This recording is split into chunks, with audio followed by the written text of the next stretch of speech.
Bobby Grant had been retired early from diplomatic service for all the wrong reasons, which meant he was perfect for all the right ones. "You speak too directly," his supervisor had said during his last performance review. "Diplomacy requires finesse." "Finesse got us 3 border disputes and a mining rights crisis," Bobby had replied, tossing the report back across the desk. "Sometimes you need to tell people when they're being idiots." That exchange, along with a rather colorful incident involving the Centaurian ambassador and a truthful assessment of their hygiene practices, had earned Bobby a one-way ticket to diplomatic purgatory, special envoy to the Valdari matriarchy. The Valdari were new to the galactic scene, or rather, humanity was new to theirs.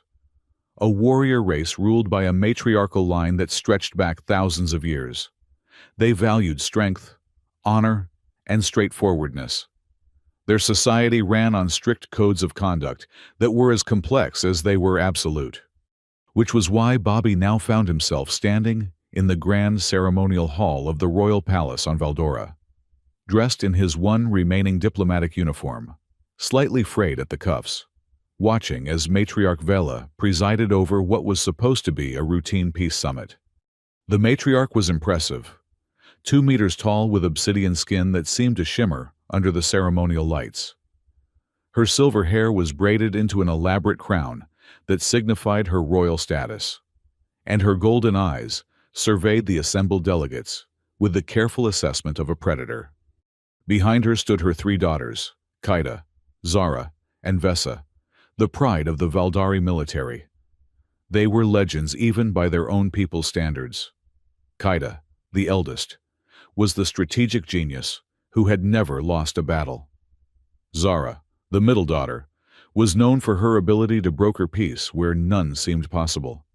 And Vesa, the youngest, was whispered to be the deadliest hand-to-hand combatant in 3 systems. All 3 watched the proceedings with the same golden eyes as their mother, though their expressions ranged from Kaida's cool assessment to Vesa's barely concealed boredom. Bobby was the only human representative present. Earth had sent him because, frankly, no one expected anything to come of this meeting. The Valdari were extending diplomatic feelers to a dozen races, and humanity, still finding its footing among the stars, was low on the priority list. He shifted uncomfortably as a server placed the ceremonial water vessel before him. The rituals required that he drink after the matriarch to symbolize trust, then offer words of peace. Simple enough, though the vessel looked more like an ornate vase than any drinking container he'd ever seen. "We welcome the representative of Earth to our sacred halls," Matriarch Vela intoned, her voice carrying despite its soft volume. "May this day mark the beginning of understanding between our peoples." Bobby nodded, trying to remember the correct response from his briefing materials. "The people of Earth extend their hands in friendship to the mighty Valdari," he said, managing not to stumble over the formal phrasing. The matriarch inclined her head, seemingly pleased with his response. She lifted the ceremonial vessel to her lips and took a small sip before placing it back on the table between them. Bobby's turn now. He reached for the vessel, noting its surprising weight. As his fingers closed around it, a flash of movement from the corner of his eye made him freeze. A figure in dark armor had materialized from behind one of the ornate pillars. They moved with terrifying speed, a blade glinting in their hand as they lunged, not toward Bobby, but toward Vesa, the youngest princess who stood slightly apart from her sisters. Later, Bobby would claim he acted on instinct. In truth, it was a combination of surprise, adrenaline, and the unfortunate fact that the only projectile within reach was the priceless ceremonial water vessel. He hurled it with all his strength. The vessel, crafted from Valdorian platinum and weighing nearly 5 kilograms, struck the would-be assassin squarely in the head with a resounding clang. The attacker crumpled to the floor, their blade clattering harmlessly beside them. For a moment, absolute silence filled the hall. Then chaos erupted. Guards swarmed from every entrance. The matriarch's daughters moved with blinding speed, weapons appearing in their hands as if by magic. Kaida and Zara formed a protective wall around their mother, while Vesa, the intended target, stood over the fallen assassin with her plasma blade humming inches from their throat. Bobby stood frozen, his hand still extended from the throw, as every weapon in the room suddenly seemed pointed in his direction. "Hold!" Matriarch Vela's voice cut through the pandemonium like a blade. "The human acted to protect, not harm." The guards hesitated, then slowly lowered their weapons. Vesa glanced up from the unconscious assassin, her golden eyes finding Bobby's with an unreadable expression. "Bring him forward," the matriarch commanded, and Bobby found himself escorted to stand before the royal family. Up close, the matriarch was even more intimidating. She studied him with those predatory eyes, then glanced at the fallen attacker being secured by her guards. "You have saved my youngest daughter from an assassin's blade," she stated. "This creates a blood debt that must be honored." Bobby swallowed hard. "No debt necessary, Your Majesty. Just doing what anyone would do." A murmur rippled through the assembled Valdari. The matriarch's expression shifted minutely. Was that amusement? "Nevertheless," she continued, "by our most ancient laws, I am bound to offer recompense." She straightened to her full height. "Robert Grant of Earth, I offer you my 3 daughters as tribute for your valor." Bobby blinked, then blinked again. "I'm sorry, what?" "My daughters," the matriarch repeated, gesturing to the 3 warrior women who now stood at attention beside her. "Kaida, Zara, and Vesa, they are yours by right of life debt." Bobby's diplomatic training kicked in, desperately searching for the correct response to being gifted 3 alien princesses. "That's incredibly generous, Your Majesty. But surely there's a more appropriate reward? Perhaps a medal or, I don't know, a fruit basket?" The assembled Valdari gasped. Vesa actually snorted, quickly disguising it as a cough when her mother glanced her way. "You would refuse my daughters?" The matriarch's voice had dropped several degrees in temperature. Bobby frantically recalled his briefing on Valdari culture. Refusing a gift was considered a grave insult, but surely there were exceptions for being offered people. "Not refuse," he backpedaled quickly. "I'm just unfamiliar with your customs. On Earth, we don't typically receive people as gifts." The matriarch's expression softened marginally. "I understand your confusion. This is not slavery. Robert Grant, my daughters are warriors without equal, and they offer their service and loyalty freely to honor the life debt. This is our way." Bobby glanced at the 3 princesses. Kaida's face remained impassive, though he thought he detected a hint of resignation in her stance. Zara watched him with open curiosity. Vesa's lips were quirked in what might have been the beginning of a smirk. None of them looked particularly thrilled to be offered as tribute, but neither did they object. "I am honored," Bobby said carefully. "But perhaps we could discuss the details privately. This seems like a significant cultural exchange that warrants further explanation." The matriarch nodded approvingly. "Wise. We shall adjourn to my private council chambers." She turned to the assembled dignitaries. "The summit will reconvene tomorrow. Today, we honor the human who saved a daughter of Valdora."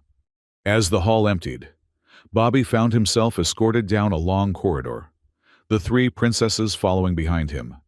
He could feel their eyes on his back, assessing, judging.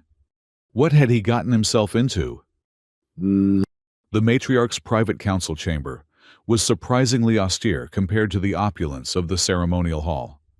A round table of dark wood dominated the center, surrounded by high-backed chairs. The walls displayed weapons and battle maps rather than artwork. Sit," the matriarch commanded, taking her own seat at the head of the table. The princesses arranged themselves along one side, leaving Bobby to sit alone on the other. "I believe I have caused some confusion," the matriarch began, once they were settled. "Let me explain our ways more clearly." Bobby nodded gratefully. That would be helpful, Your Majesty. When one saves the life of a royal family member, they are elevated to the status of bloodkin, she explained. As you saved Vesa, you are now considered worthy of joining our lineage. Bobby frowned.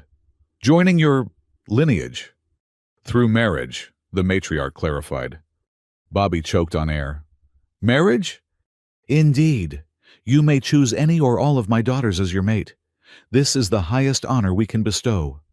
Bobby's gaze darted to the three princesses. Kaida stared straight ahead, her expression unreadable. Zara offered him a small, sympathetic smile. Vesa studied her nails with exaggerated nonchalance. Your Majesty, he began carefully. While I'm deeply honored, marriage is a very serious commitment in human culture. We typically spend time getting to know someone before making such a decision. Of course, the matriarch agreed readily. You shall have 3 lunar cycles to become acquainted with my daughters. Each will present you with a challenge to demonstrate their worth as a mate. At the end of this period, you will make your choice. Bobby relaxed slightly. 3 months seemed reasonable. Surely in that time, he could find a diplomatic way out of the situation without offending anyone. And if I choose none? He asked delicately. The temperature in the room seemed to drop several degrees. The matriarch's golden eyes narrowed. To save a life creates a bond that cannot be severed, she said coldly. To reject such a bond once formed would be a declaration that the life was not worth saving. It would nullify the peace between our peoples and demand blood reparation. In other words, choose at least one daughter or start an interstellar war. I understand, Bobby said. Not understanding at all, but recognizing a diplomatic nightmare when he saw one. 3 lunar cycles it is. The matriarch's expression warmed again. Excellent. You will begin tomorrow. For tonight, you will be our honored guest. As they rose from the table, Bobby caught Vesa's eye. The youngest princess winked at him before following her mother from the room. Left alone with his thoughts, Bobby slumped back into his chair. He had come to Valdora expecting a routine diplomatic mission. Shake some hands, speak some platitudes, go home. Instead, he was now expected to marry at least one alien warrior princess to prevent an interstellar incident. This, he muttered to the empty room, is why I got fired in the first place. Bobby's quarters in the royal palace were luxurious by any standard. A sprawling suite with views of Valdora's twin moons hanging over the capital city. But he barely noticed the amenities as he paced the floor, trying to make sense of his situation. A soft chime announced a visitor. When he called permission to enter, the door slid open to reveal a Valdari male in the uniform of a royal attendant. Matriarch Vela has instructed me to provide you with information about the challenges you will face, the attendant said, bowing low. I am Toral, assigned to be your guide during your stay. Thank goodness, Bobby said with genuine relief. I have about 1,000 questions. Toral straightened, his expression carefully neutral. I will answer what I can, though some aspects of the royal marriage trials are traditionally kept secret from the candidate. Let's start with the basics then. What exactly are these challenges the princesses will present me with? Toral moved to a seating area, waiting for Bobby to join him before continuing. Each princess will design a test that represents her values and strengths. Typically, these challenges assess compatibility for marriage. And if I fail? Failure is not anticipated, Toral said carefully. The challenges are not designed to be impossible, merely illuminating. Bobby sighed. What happens during these 3 months? Am I expected to stay in the palace the entire time? You will remain as the royal guest until the challenges are complete, Toral confirmed. During this time, you may interact freely with the princesses to become acquainted. And what about my duties to Earth? I'm supposed to be establishing diplomatic relations, not participating in some alien bachelor competition. Toral tilted his head curiously. The matriarch has already contacted your superiors. They have expressed their enthusiasm for your new role in cementing relations between our peoples. Bobby could just imagine that conversation. His supervisors must be beside themselves with glee at the opportunity to offload him permanently onto the Valdari. Great, he muttered. Just great. If I may, Toral ventured. This is considered an extraordinary honor. Many would give their lives for such an opportunity. To marry someone they've never met? To join the royal lineage, Toral corrected. The princesses are not merely royalty, but legends among our people. Qaeda has never lost a battle. Zara has brokered peace between enemies who had fought for generations. Vesa has defeated champions from a dozen worlds. And I'm a washed-up diplomat who got lucky with a water jug, Bobby pointed out. Toral's expression remained diplomatically neutral. You acted without hesitation to save another's life, at risk to your own. Such courage is valued highly among the Valdari. Bobby wanted to point out that throwing a ceremonial vessel had hardly put his life at risk. But he recognized the futility of arguing. Instead, he changed tack. Tell me about the princesses. What are they like as people, not just as legends? Toral seemed to consider this question carefully. Qaeda is dedicated to duty above all else. She is logical, strategic, and values discipline. Zara sees connections others miss, between people, ideas, cultures. She is empathetic to a degree unusual among our warriors. Vesa. He paused, seeming to search for diplomatic phrasing. Vesa challenges expectations. She is unpredictable but fiercely loyal. And they're all just fine with being offered in marriage to a complete stranger? They understand their duty to the matriarchy, Toral replied, which wasn't really an answer. Bobby rubbed his temples, feeling a headache forming. When do these challenges begin? Princess Qaeda will present her challenge tomorrow at first light. I suggest you rest well tonight. With that ominous advice, Toral bowed and departed, leaving Bobby alone with his thoughts once more. He moved to the wide window, gazing out at the alien cityscape below. Valdora was beautiful in its way, all sharp angles and gleaming metal, illuminated by the soft light of the twin moons. From this height, he could see the geometric precision with which the city had been laid out, a testament to the Valdari's military mindset. Somewhere in that city, an assassin had been prepared to kill a princess. And now Bobby found himself entangled in Valdari politics in a way no diplomatic handbook had prepared him for. He needed to find out more about the assassination attempt, about the political landscape, about the three women he was now expected to choose between. Because something told him there was far more happening on Valdora than a simple diplomatic summit. As if summoned by his thoughts, another chime announced a visitor. When the door slid open this time, Vesa, the youngest princess, stood in the doorway. "Hello, human," she said, a smile playing at the corners of her mouth.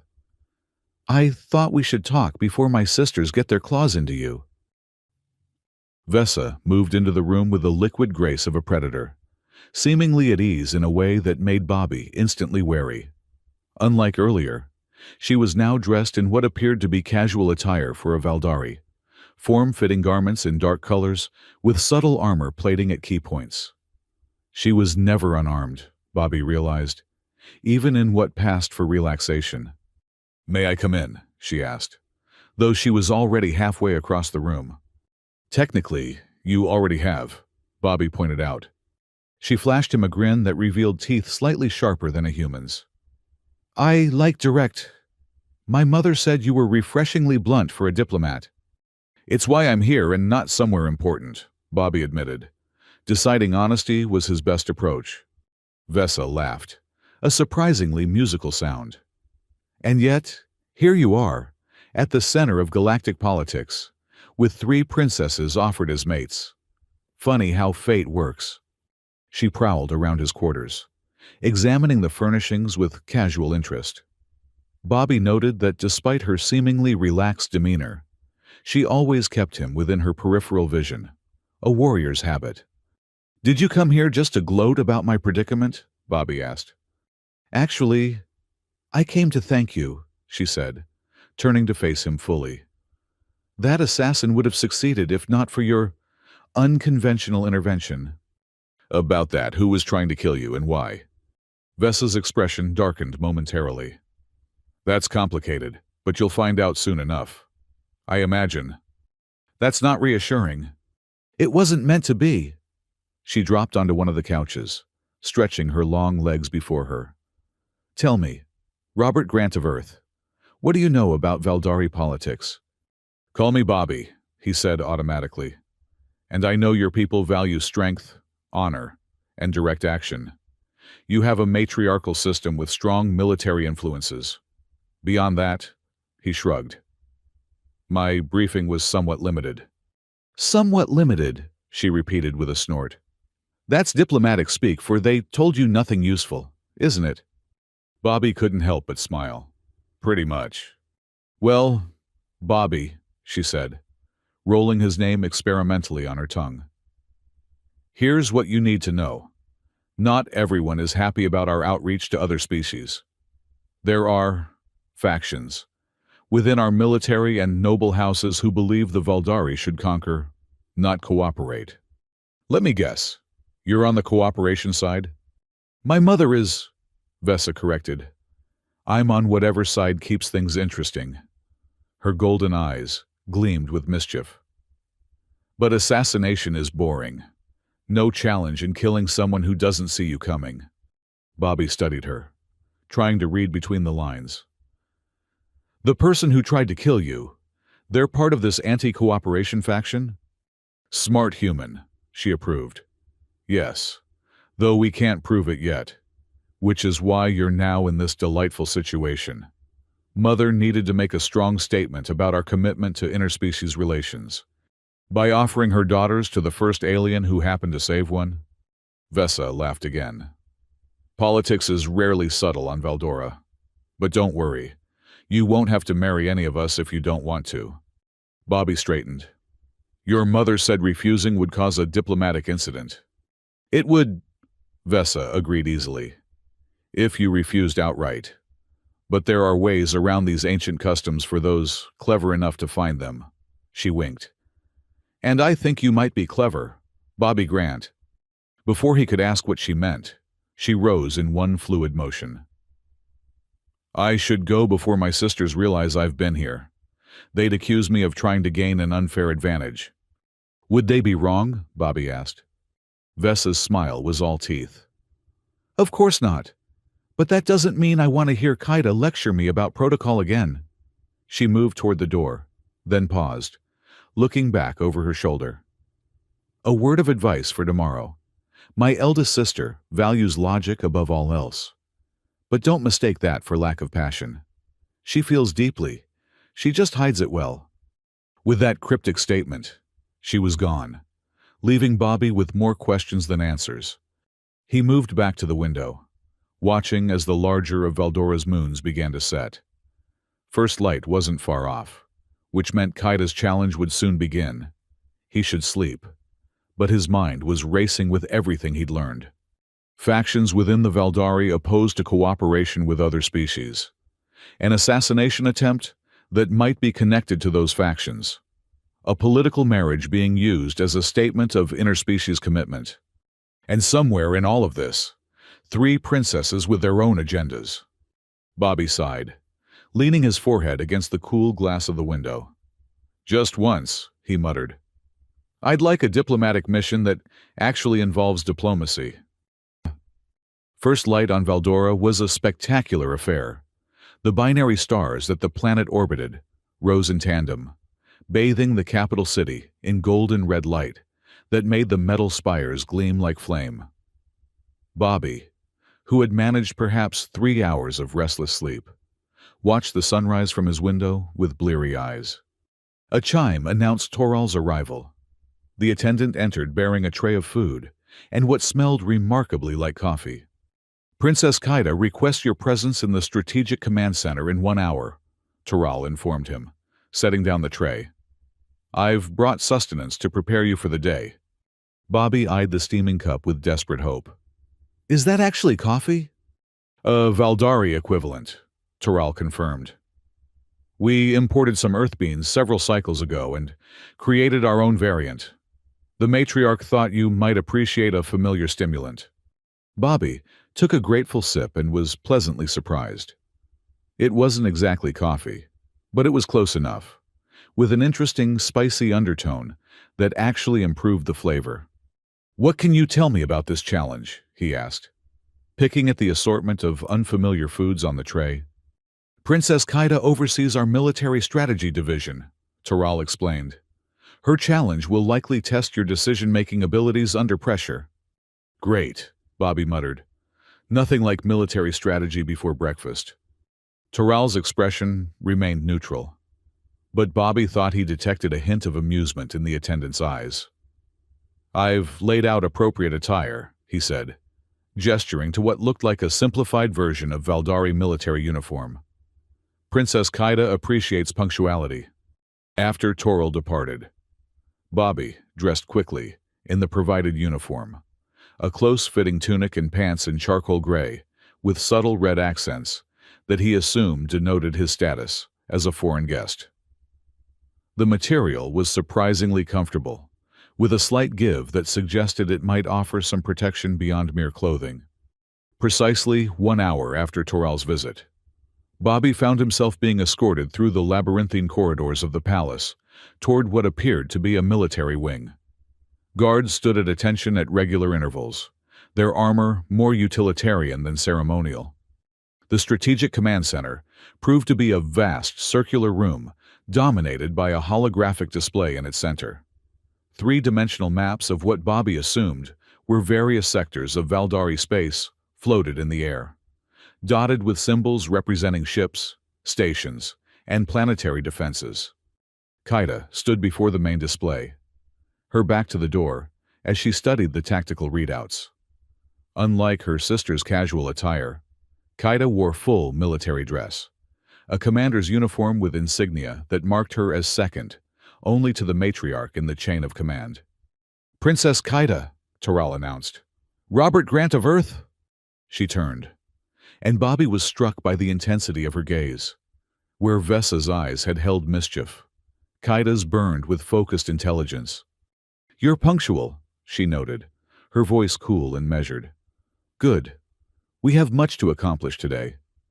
Taral bowed and withdrew, leaving Bobby alone with the princess. Your sister paid me a visit last night, Bobby said, deciding to test Kaida's reaction. A flicker of annoyance crossed her features. Vessa never could follow protocol. She gestured toward the holographic display. Did she happen to mention the current crisis in the outward territories? No, Bobby admitted. She was more interested in discussing Valdari politics and factions opposing cooperation. Kaida's expression tightened minutely. Of course she was. Well, the situation in the outward territories is directly connected to those factions, which makes it an ideal scenario for your challenge. She touched a control panel, and the holographic display shifted to show a distant sector of space. A red boundary line separated Valdari territory from what appeared to be another empire's space. This is the border between our territory and the Korendi Federation, Kaida explained. 3 days ago, a Valdari military vessel was attacked while on routine patrol. The ship was destroyed with all hands lost. Bobby studied the display, noting the debris field marked at the boundary line. I'm guessing the Korendi are claiming they weren't responsible. Correct. They insist the ship crossed into their territory and was destroyed by automated defenses. Kaida's voice remained neutral, but Bobby detected an undercurrent of tightly controlled anger. Our records indicate the ship remained well within our border. Who's telling the truth? That, Kaida said, is part of what you must determine. She touched another control, and a series of data streams appeared alongside the tactical display. These are the sensor logs from both sides, communications between vessels in the sector, and intelligence reports from our operatives. Bobby blinked at the overwhelming amount of information. You want me to analyze all this? I want you to resolve this crisis, Kaida corrected. A significant faction within our military is calling for immediate retaliation against the Korendi. The matriarch has granted a 3-day grace period for diplomatic solutions before she authorizes a military response. And this is my challenge? Prevent an interstellar war in 3 days? Kaida's expression remained impassive. Not exactly. Your challenge is to determine what I would do in this situation, and why. You have until sunset to present your analysis and recommendation. Bobby stared at her. That's impossible. I don't know you well enough to predict your actions, and I certainly don't know enough about Valdari military doctrine to— Then I suggest you start learning, she interrupted smoothly. All the information you need is available in this room. Toral will return at sunset to bring you to the council chamber, where you will present your findings to me and the matriarch. Without waiting for his response, Kaida strode toward the exit. At the door, she paused, looking back over her shoulder. One hint, Robert Grant. I value victory, but I define it differently than most Valdari warriors. With that cryptic statement, she was gone, leaving Bobby alone with a holographic war scenario and a countdown to potential interstellar conflict. Right, he muttered, turning to face the displays. Just another day in diplomatic purgatory. For hours, Bobby pored over the data Kaida had left him. Sensor logs, communication transcripts, intelligence reports. All of it painted a complex picture of the border incident that was threatening to explode into open warfare. The Valdari vessel, the Indomitable, had indeed been patrolling close to the Korendi border, but according to its own logs, it had remained firmly in Valdari space. The Korendi claimed their automated defense system had only activated when the ship crossed the boundary. Both sides had sensor data supporting their claims, which meant someone was lying, or the boundary itself was in dispute. Bobby dug deeper, examining the navigational data from both sides. The Valdari used a celestial positioning system based on pulsars, while the Korendi relied on a network of beacons. The two systems should have aligned perfectly, but there was a subtle discrepancy, about half a kilometer difference in where each side believed the border to be. Not enough to explain the incident on its own, but interesting. Next, he examined the crew manifest of the Indomitable.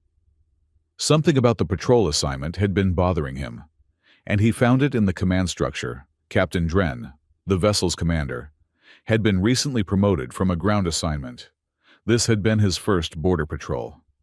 Computer, Bobby called out. Show me Captain Dren's service record.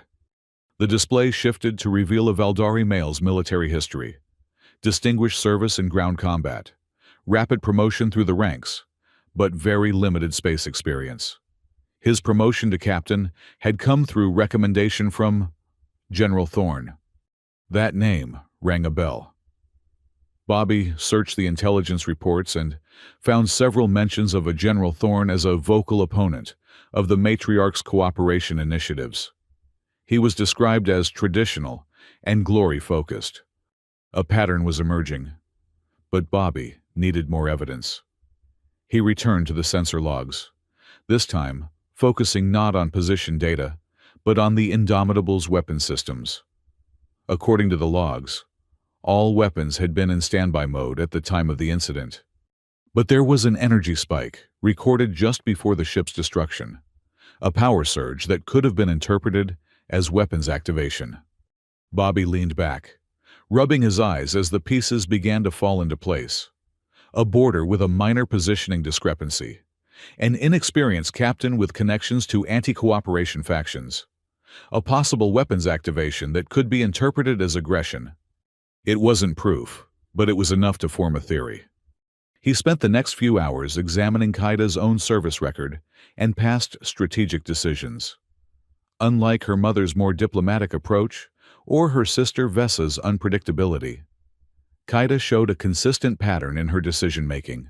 She valued information over immediate action, strategic advantage over symbolic victories, and, most interestingly, prevention over retaliation. By the time Toral arrived to escort him to the council chamber, Bobby had formulated his hypothesis. Whether it was correct remained to be seen, but at least he had something to present. The council chamber was smaller than he expected, with only Kaida and the matriarch present when he arrived. They sat at a round table, their expressions giving nothing away, as Bobby took the seat across from them. "You may present your findings," the matriarch stated without preamble. Bobby took a deep breath. "Based on my analysis of the available data, I believe the incident at the border was deliberately engineered by elements within the Valdari military who oppose your cooperation initiatives. Your Majesty." The matriarch's expression remained neutral, but Kaida leaned forward slightly, her golden eyes intensifying. "Explain," she commanded. Captain Dren was inexperienced in space combat but was nevertheless assigned to a sensitive border patrol. His patron appears to be General Thorne, who is on record opposing cooperation with other species. The navigational discrepancy between Valdari and Korendi systems created a half-kilometer gray zone, where the Indomitable could technically be in Valdari space, according to your systems, but in Korendi territory, according to theirs. Bobby pulled up the relevant data on the display embedded in the table. "I believe Captain Dren was ordered to deliberately edge into this gray zone and possibly activate weapon systems, not to fire, but just enough to trigger the Korendi automated defenses. The resulting destruction of a Valdari vessel in what could be claimed as Valdari space would create a perfect pretext for war." The matriarch and Kaida exchanged a glance that Bobby couldn't interpret. "And what would Princess Kaida do in this situation?" the matriarch asked. Bobby turned to Kaida directly. "You wouldn't retaliate against the Korendi. That would play into the hands of those who engineered this incident. Instead, you would use this as an opportunity to expose the conspiracy and strengthen cooperation." He pulled up Kaida's service record. "You've consistently chosen strategic advantage over immediate gratification. You prefer to neutralize threats before they materialize. In this case, that means addressing the internal threat to the matriarchy's diplomatic initiatives, rather than engaging in a pointless conflict with the Korendi. Specifically," he continued, growing more confident, "you would do 3 things. First, you would privately share your findings with the Korendi leadership, acknowledging the navigational discrepancy and agreeing to a joint recalibration of the border. Second, you would launch an internal investigation into General Thorne's command decisions, focusing on the pattern of assignments and communications. And third, you would use this incident to push for integration of Valdari and Korendi defense systems along the border, turning a potential conflict into an opportunity for deeper cooperation." As he finished, Bobby realized both Valdari were staring at him with unreadable expressions. The silence stretched uncomfortably until the matriarch finally spoke. "Interesting analysis, Robert Grant, particularly given that we deliberately withheld certain key information from the data you were provided." Bobby's heart sank. "So I was wrong?" "Not entirely," Kaida said, her voice softer than he'd heard it before. "Your core insight about the incident being engineered was correct, though not all your specifics." She touched a control, and the display changed to show a different set of data. "These are the actual communication logs between General Thorne and Captain Dren, which we recovered after the incident. They confirm your suspicions about the deliberate provocation." The matriarch nodded. "What's most interesting is that you reached the correct conclusion despite incomplete information. You showed an ability to identify patterns and underlying motivations, a valuable trait in both diplomacy and strategy." "And in a mate," Kaida added quietly. Bobby looked between them, unsure how to respond. "Does this mean I passed the challenge?" "You did," Kaida confirmed. "More than that, Your recommended course of action aligns almost exactly with the steps I have already initiated. A small smile touched her lips. Though I wouldn't have thought to suggest integrated defense systems. That's innovative. The matriarch rose from her seat. You have successfully completed Princess Kata's challenge. Robert Grant, tomorrow, you will face Princess Zara's test. She moved toward the door, then paused. Oh, and the actions you suggested regarding General Thorne? They are already underway. He is, of course, unaware of our suspicions. After the matriarch departed, Bobby found himself alone with Kaida. The princess studied him with new interest. You surprised me, she admitted. Few outsiders understand our ways well enough to anticipate my strategies.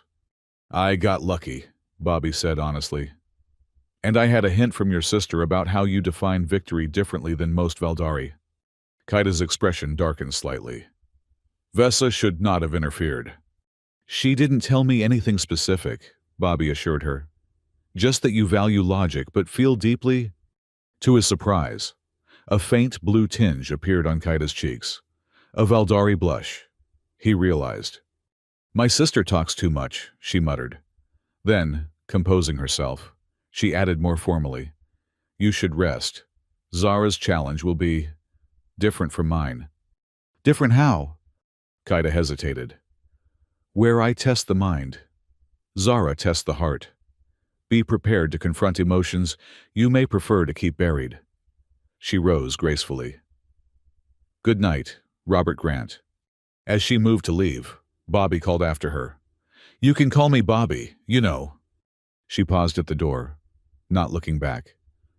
Perhaps after you've completed all 3 challenges, she said softly. And then she was gone. Bobby remained in the council chamber, his mind spinning with everything he'd learned. He had passed the first challenge, but he suspected things would only get more complicated from here. Especially with General Thorne and his faction now under investigation. If they discovered their plot was exposed, there was no telling how they might react. And somewhere in the midst of all this political intrigue, Bobby was expected to consider which alien princess he might want to marry. One day at a time, he murmured to himself. One princess at a time. Bobby awoke the next morning to find not Taral, but Princess Zara herself, waiting in the sitting area of his quarters. Unlike her sisters, Zara had an air of tranquil watchfulness about her. She wore simpler attire than either Kaida's military precision or Vesa's predatory edge, flowing garments in muted blues that reminded Bobby of Earth's oceans. Good morning, she said softly, as he emerged from the bedroom, hastily dressed in the clothes laid out for him. I hope you rested well. Well enough, Bobby replied, studying her curiously. Where Kaida's challenge had been formal and structured, it seemed Zara had a different approach. I take it we're starting right away? Zara smiled, a gentle expression that transformed her face, making her seem less alien despite her obsidian skin and golden eyes. In a sense, my challenge isn't confined to a single day or location. It begins now and will conclude when you've found a solution. A solution to what? Come, she said, rising gracefully. I need to show you. Bobby followed her through the palace corridors, noting how differently she moved compared to her sisters. Where Kaida strode with military precision and Vesa prowled like a predator, Zara flowed like water, her movements economical yet graceful. They emerged into a courtyard where a small shuttle waited. We're leaving the palace? Bobby asked in surprise. My work rarely happens within these walls, Zara explained as they boarded. I serve as the matriarchy's chief negotiator and conflict resolver. The shuttle rose smoothly into the air, carrying them away from the capital's gleaming spires and toward the rugged mountains that framed the city. As they flew, Zara explained her challenge. 2 Valdari clans have been engaged in a blood feud for generations, she said, calling up a holographic display showing 2 distinct territories separated by a mountain range. The Morav and the Centauri. Both are warrior clans with ancient lineages, but their conflict has grown increasingly violent in recent years. What started the feud? Zara's expression turned sad. That's part of the problem. The original offense is so ancient that it has been obscured by centuries of retaliatory violence. Each side has a different version of history, and each believes justice is on their side. The shuttle began to descend toward a plateau nestled between two mountain peaks. A collection of temporary structures had been erected there, a neutral meeting ground. Bobby realized. 3 days ago, the heir to the Morav clan was killed in a Centauri raid. Zara continued. In response, the Morav have sworn to execute 10 Centauri warriors for every drop of their heir's blood spilled. Bobby winced. That would be genocide, Zara finished quietly. Yes, which is why the matriarch has ordered me to resolve this conflict before it escalates further. And that, Robert Grant, is your challenge. You will assist me in negotiating peace between these clans. As the shuttle touched down, Bobby felt a flutter of anxiety. He had been a diplomat, yes, but mostly in formal settings with established protocols. This was a blood feud between warrior clans who had been killing each other for generations. What exactly do you expect me to do? He asked, as they disembarked. Zara's golden eyes met his. Observe. Listen. And when the time comes, offer your perspective as an outsider, one who can see what those blinded by hatred cannot. They approached the largest structure on the plateau, a meeting hall built in the traditional Valdari style, with high, angular walls and ceremonial weapons displayed prominently. Guards from both clans stood at attention outside, their armor distinguished by different color markings: deep crimson for the Morav, burnished gold for the Centauri. The guards tensed visibly as Bobby approached, their hands moving instinctively toward their weapons. The human stays outside, one of the Morav guards growled. The human, Zara replied with quiet authority, is under my protection and serves as the matriarch's witness. He enters with me. The guards exchanged uneasy glances but stepped aside. As they entered the hall, Bobby leaned close to Zara. They don't seem thrilled about my presence, he murmured. Both clans hold traditional views about non-Valdari, Zara explained softly. They see other species as inferior, which makes you the perfect neutral party. Neither clan will believe you favor the other. Inside, the hall was divided by a literal line carved into the stone floor. On either side sat the representatives of each clan, 5 warriors each, their postures rigid with barely contained hostility. Zara moved to a position at the head of the room, with Bobby slightly behind her. I bring greetings from Matriarch Vela, she announced formally. This conclave is now in session. What followed was the most tense negotiation Bobby had ever witnessed. Both sides recited lists of grievances that stretched back generations. Each accusation was met with a counter-accusation. Several times, warriors rose from their seats, hands moving to weapons, before Zara's quiet voice brought them back to order. Through it all, Zara remained calm, acknowledging each complaint, asking probing questions that often revealed inconsistencies in the historical accounts. Bobby watched her technique with growing admiration. She never dismissed either side's pain, but gently guided them toward recognizing the circular nature of their conflict. By midday, however, they had made little concrete progress. The clans agreed to break for a meal, retiring to separate areas of the compound. What do you think so far? Zara asked Bobby, as they took their own meal in a small private chamber. They're both so convinced they're right, Bobby observed. Each side has built their entire identity around being the victims of the other's aggression. Zara nodded. And what would you do if this were your negotiation to lead? Bobby considered the question carefully.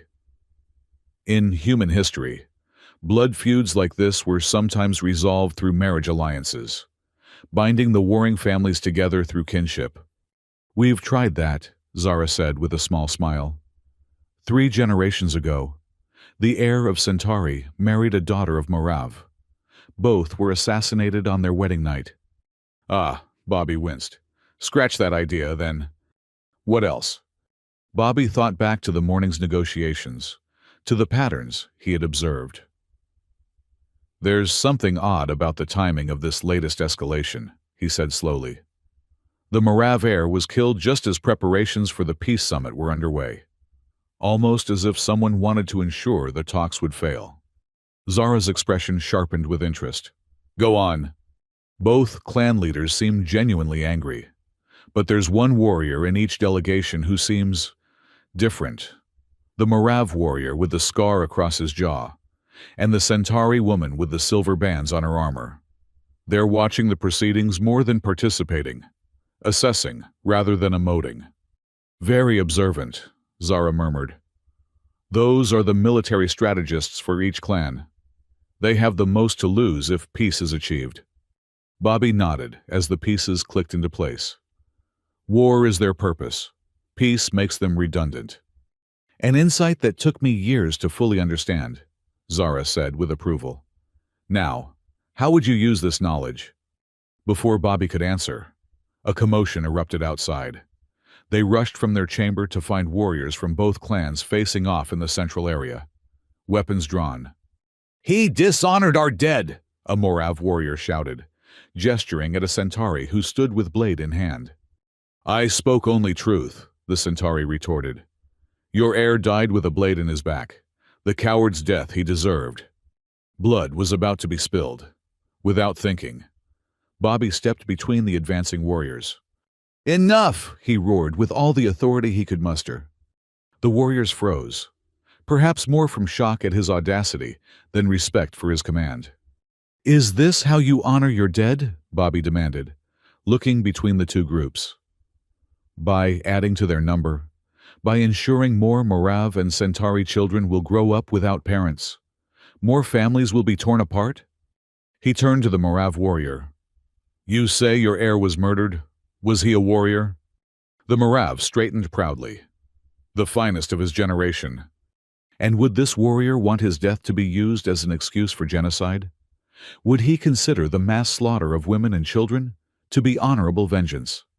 Uncertainty flickered across the Morav's face. Bobby turned to the Centauri. And you claim the Morav heir died a coward's death, yet your own clan infiltrated his compound to kill him. Where is the honor in assassination rather than open combat? The Centauri warrior's expression darkened, but she had no immediate retort. Both of your clans claim to value honor above all, Bobby continued, his voice carrying to all present. Yet you perpetuate a cycle of violence that has nothing to do with honor, and everything to do with pride and fear. He pointed to the strategists he had identified earlier. Ask yourselves, who benefits from keeping this conflict alive? Who retains power and purpose only as long as blood continues to flow? The gathered warriors followed his gesture, their expressions shifting from anger to confusion to dawning suspicion as they regarded their own military leaders. In the silence that followed, Zara stepped forward. The human speaks wisdom, she said softly. Perhaps it is time to consider whether this feud serves the clans, or whether the clans now serve the feud. The tension in the air gradually dissipated as warriors from both sides lowered their weapons, exchanging uncertain glances with their counterparts. We will resume negotiations in 1 hour, Zara announced. I suggest each delegation discuss among themselves what true honor would demand in this situation. As the warriors dispersed, Zara drew Bobby aside. That was unexpected, she said, and effective. I just said what seemed obvious, Bobby replied, his heart still racing from the confrontation. Though I'm a bit surprised they listened to a human. Sometimes the truth has power regardless of who speaks it, Zara said. But more importantly, you identified the core of the conflict, not the surface grievances, but the underlying structures that perpetuate it. She studied him with new respect. That is a rare insight, even among my people. The negotiations that resumed an hour later had a markedly different tone. Both clans still held to their grievances, but there was a new willingness to examine the patterns of escalation that had characterized their feud. By sunset, they had agreed to a 3-month truce, during which the circumstances of the Morav heir's death would be jointly investigated. As they boarded the shuttle to return to the palace, Bobby noticed Zara watching him with a thoughtful expression. "Did I pass your challenge?" he asked. "You did more than pass," she replied. "You demonstrated an ability I value highly, the capacity to see beyond surface conflicts to the deeper truths beneath." "I just got lucky," Bobby said with a self-deprecating shrug. "Right place, right time, right insight. Luck is when preparation meets opportunity," Zara countered.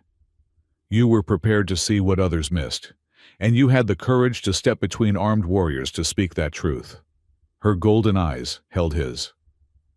"Those are qualities I would value in a mate." Bobby felt his face warm at her direct statement. Unlike Kaida's cool assessment, Zara's regard felt more personal, more emotionally charged. "I'm honored," he managed, unsure how else to respond. Zara smiled gently. "There is no need to decide anything now.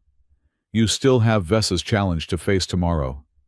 Her smile turned slightly rueful. "And I should warn you, my youngest sister's tests are rarely as straightforward as mine or Kaida's." "Meaning?" "Meaning you should rest well tonight," Zara advised as the shuttle approached the palace. "With Vessa. Expect the unexpected." Bobby spent a restless night pondering the events of the past 2 days.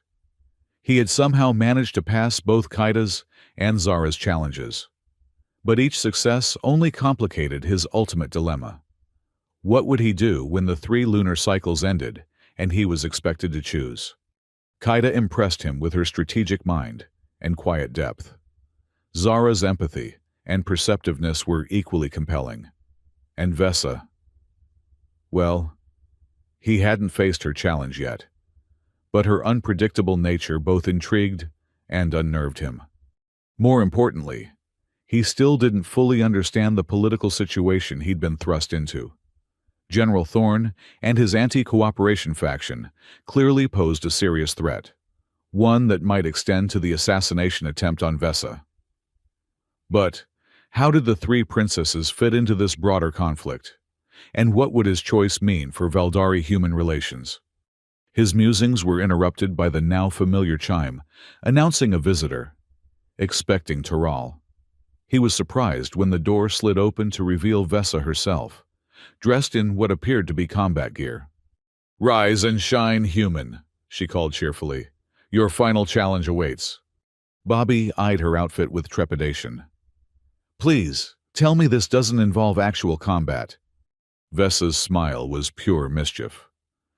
"Not exactly, though you might wish it did by the end of the day." She tossed him a bundle of clothing. "Put these on. We leave in 10 minutes." The outfit proved to be similar to her own, form-fitting, functional attire designed for movement, with light armor plating at key points. It fit surprisingly well, though the material felt strange against his skin, slightly responsive, as if it were adjusting to his body temperature. When he emerged from the bedroom, Vessa gave him an appraising once-over that made him inexplicably self-conscious. "Not bad," she decided. "You'll do." "For what, exactly?" Bobby asked as he followed her from his quarters. "My challenge, of course," she replied vaguely. "Hope you're not afraid of heights." Before he could question her further, they were joined by a squad of Veldari warriors in full combat gear. Unlike the ceremonial guards Bobby had seen around the palace, these soldiers moved with the practiced ease of veterans, their weapons worn rather than displayed. They escorted Bobby and Vessa to a military shuttle different from the diplomatic vessel he'd flown in with Zara. This one was sleeker, with obvious weapon systems and reinforced hull plating. "We're going into a combat zone?" Bobby asked as they boarded. Vessa laughed. "So many questions. Patience, human. All will be revealed." The shuttle lifted off with military efficiency, accelerating at a rate that pressed Bobby back into his seat. They flew not toward the mountains as he had with Zara, but out over the vast forest that stretched beyond the capital in the opposite direction. After about 20 minutes of flight, Vesa finally explained. "My challenge is simple," she said, calling up a holographic map of their destination. "Survival training." The map showed a dense forest with a mountain at its center. Various points were marked with symbols Bobby didn't recognize. "You and I will be dropped at opposite ends of this training ground," Vesa continued. "Your objective is to reach the extraction point at the mountain peak before sunset. My objective is to find you before you reach it." Bobby frowned. "That's it? A glorified game of hide-and-seek?" "With a few complications," Vesa added with a predatory smile. "The training ground contains various hazards, both natural and artificial. Nothing lethal, but definitely challenging." "And if you catch me?" "Then you fail the challenge." "And if I reach the extraction point?" Vesa's smile widened. "Then you win." Something about her tone made Bobby suspect there was more to this simple challenge than she was letting on. "What's the catch?" "No catch," she assured him. "Though I should mention that no one has ever beaten me at this game. Not even my sisters." Before Bobby could ask any more questions, the shuttle began to descend. It hovered just above the tree line as a hatch opened in the floor. "Your drop point," Vesa announced. "The extraction beacon is pre-programmed into your suit's guidance system." She tapped a small device on his wrist that he hadn't noticed before. "It will lead you to the mountain, but the path you take is up to you." "Wait," Bobby protested. "Don't I get any weapons or supplies?" Vesa's golden eyes gleamed with amusement. "You're a diplomat, not a warrior. Use your wits." She gestured to the open hatch. "After you." Bobby looked down at the forest canopy below, then back at Vesa's expectant face. With a resigned sigh, he stepped to the edge of the hatch. "One last thing," Vesa called, as he prepared to jump. "This challenge isn't just about physical survival. It's about understanding what drives you, what you truly value when everything else is stripped away." With those cryptic words hanging in the air, Bobby took a deep breath and leaped into the unknown. The drop was shorter than he expected, the dense canopy breaking his fall as he crashed through branches before landing in a surprisingly soft underbrush. His suit seemed to absorb much of the impact. Another indication that Valdari technology was far more advanced than its often militant aesthetics suggested. Bobby took a moment to orient himself, checking the guidance device on his wrist. A small holographic display showed his position relative to the extraction point, a straight-line distance of about 15 kilometers. Given the dense forest and unknown terrain, the actual travel distance would likely be considerably more. "Right," he muttered to himself. "Just a casual 20-kilometer hike through alien wilderness, while being hunted by a warrior princess. No problem." He set off in the direction indicated by the guidance system, moving as quietly as he could through the underbrush. The forest around him was alien, yet familiar. Tall trees with silver-blue leaves that filtered the sunlight into dappled patterns on the forest floor. Strange flowering vines that coiled around trunks. Small creatures that scattered at his approach. For the first hour, Bobby made good progress, putting distance between himself and the drop point while gradually working his way toward the mountain.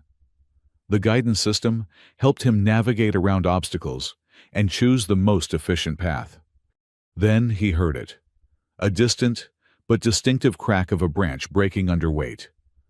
Someone was moving through the forest nearby, and they weren't being particularly careful about staying quiet. Bobby froze, listening intently. The sounds continued, moving roughly parallel to his own path, but not directly toward him. Not Vesa, he decided. She wouldn't make that much noise. Perhaps one of the hazards she had mentioned. Curiosity got the better of caution. Bobby carefully made his way toward the sounds, moving from tree to tree for cover. As he drew closer, He caught glimpses of movement through the foliage. A group of Valdari in military uniforms, moving with purpose through the forest. He recognized their insignia with a jolt of surprise. These were soldiers loyal to General Thorne. What were they doing in Vessa's training ground? Bobby crept closer, straining to hear their conversation. Should be in this sector," one of them was saying. "The princess always uses this training ground for her challenges." "And you're sure she'll be alone with a human?" another asked. "According to our intel, yes. The perfect opportunity. We eliminate both targets, and it looks like a training accident." Bobby's blood ran cold. This wasn't part of the challenge. This was a real assassination attempt, targeting both him and Vessa. He needed to warn her. But how? The guidance system on his wrist didn't seem to have any communication function, and he had no idea where in the vast training ground Vessa might be. The mountain, he realized. She would expect him to head for the extraction point. If he could get there first, he might be able to call for help or at least avoid leading Thorne's soldiers directly to her. Bobby began to back away from his hiding spot, intent on putting distance between himself and the would-be assassins. As he turned, his foot came down on a dry branch with a sharp crack. The soldiers fell silent instantly. "What was that?" one hissed. "Over there! Spread out!" Bobby didn't wait to see if they'd spotted him. He broke into a run, abandoning stealth for speed as he crashed through the underbrush. Behind him, shouts of pursuit erupted as the soldiers gave chase. He had a head start, but they knew the terrain better than he did. Bobby pushed himself harder, following the guidance system's direction toward the mountain while trying to lose his pursuers in the dense forest. After several minutes of frantic running, he risked a glance back. No sign of immediate pursuit, but he could still hear them crashing through the forest behind him. He needed to change tactics. Bobby spotted a fast-flowing stream ahead and made for it. The water might mask his trail and buy him some time. He splashed into the knee-deep current, wincing at the cold as he began to wade upstream, away from his original direction. After 100 meters or so, he climbed out on the opposite bank and found himself facing a steep, rocky slope. Perfect. He began to climb, using the rocks to avoid leaving obvious footprints. At the top of the slope, he paused to catch his breath and check the guidance system. He'd gone off course, but not drastically so. The mountain was still ahead, though now he'd need to circle around to approach it from a different angle. As he started moving again, a new sound caught his attention, a low, rumbling growl from the trees to his right.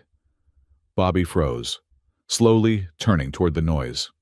A creature emerged from the shadows, unlike anything he'd seen on Earth. It resembled a cross between a large cat and a reptile, with scaled skin, 6 limbs, and a mouth full of needle-like teeth, its eyes fixed on Bobby with predatory intent. "Nice kitty," Bobby murmured, slowly backing away. The creature growled again, tensing to pounce. In that moment, a blur of motion dropped from the trees above. Vessa, landing between Bobby and the predator with her plasma blade humming to life. "Run!" she shouted, not taking her eyes off the creature. "Vessa, wait, there are soldiers!" "I know," she cut him off. "Thorne's men. I've been tracking them since they entered the training ground." She glanced over her shoulder, her expression fierce. "Get to the mountain. I'll handle this and catch up." The creature chose that moment to lunge. Vessa met it midair, her blade slicing in an arc that sent the predator tumbling to the side with a screech of pain. It recovered quickly, circling for another attack. "Go!" Vessa ordered again. "That's an order. Diplomat." Bobby hesitated only a moment longer before turning to run. Behind him, he heard the creature's roar cut short by the distinctive sound of Vessa's blade finding its mark. He ran without looking back, pushing through exhaustion and the growing ache in his muscles. The mountain loomed larger now, its peak catching the afternoon sun. According to the guidance system, he was more than halfway to the extraction point. But Thorne's soldiers were still out there, and now he had lost his only ally. Bobby slowed to a jog, trying to conserve energy while maintaining progress. He needed to think. If Thorne's men had infiltrated the training ground, that suggested they had inside help, someone with access to Vessa's schedule and the security protocols of the royal family. The conspiracy ran deeper than he had initially suspected. A rustling in the trees ahead brought Bobby to a halt. He ducked behind a large trunk, peering cautiously around it. Two of Thorne's soldiers emerged into a small clearing, weapons at the ready. They paused, consulting what looked like tracking devices, similar to Bobby's guidance system. "The human went this way," one said, pointing in Bobby's direction. "The princess was last seen 3 kilometers east, engaging one of the training beasts." "Good," the other replied. "We'll deal with the human first, then circle back for her. The general wants both eliminated." Bobby's mind raced. He couldn't outrun them, and he certainly couldn't outfight them. But maybe he could outsmart them. He scanned his surroundings, noticing a thick patch of the strange flowering vines he'd seen throughout the forest. An idea formed, risky, but with potential, moving as quietly as possible. Bobby circled around until he was downwind of the soldiers. Then he deliberately snapped a branch, immediately ducking down as both soldiers whirled toward the sound. "There!" one hissed, pointing toward where Bobby had created the distraction. They advanced cautiously, weapons raised. As they passed the patch of flowering vines, Bobby emerged from his hiding place and called out, "Looking for me." The soldiers spun, raising their weapons to fire. But Bobby was already diving back into cover as their shots went wide. He heard them crashing through the underbrush after him, exactly as he'd hoped. He led them on a twisting chase through the forest, always staying just ahead, always drawing them in the direction he wanted. Finally, he burst into another clearing, this one dominated by what appeared to be a sinkhole, its edges lined with the flowering vines. Bobby raced across the clearing, making sure the soldiers saw him, then ducked behind a large tree at the far side. The soldiers emerged from the forest, spotted him, and charged across the clearing in pursuit. The ground beneath their feet gave way with a sickening lurch. The clearing had been a thin crust of soil over the sinkhole, deliberately camouflaged, one of Vessa's training hazards. Bobby realized. The soldiers plunged downward with shouts of alarm, disappearing into the pit below. Bobby approached the edge cautiously. The pit wasn't particularly deep, perhaps 3 meters, but its walls were slick with the same flowering vines that had ringed the disguised opening. The soldiers were alive, but trapped, unable to climb the slippery walls. "You can explain to the matriarch why you were trying to kill her daughter," Bobby called down to them. "I'm sure she'll be very interested in hearing about General Thorne's orders." Leaving the trapped soldiers behind, Bobby checked his guidance system once more. The extraction point was close now, less than 2 kilometers away, and the sun was beginning to lower toward the horizon. He had perhaps 2 hours until sunset. He set off at a steady pace, his mind turning over the implications of what he'd learned. Thorne's conspiracy was more aggressive and far-reaching than either he or the matriarch had suspected. The general wasn't just opposing cooperation politically.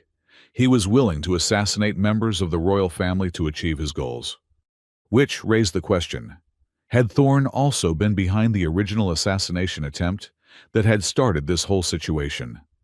The one Bobby had thwarted with a ceremonial water vessel? The forest began to thin as Bobby approached the base of the mountain.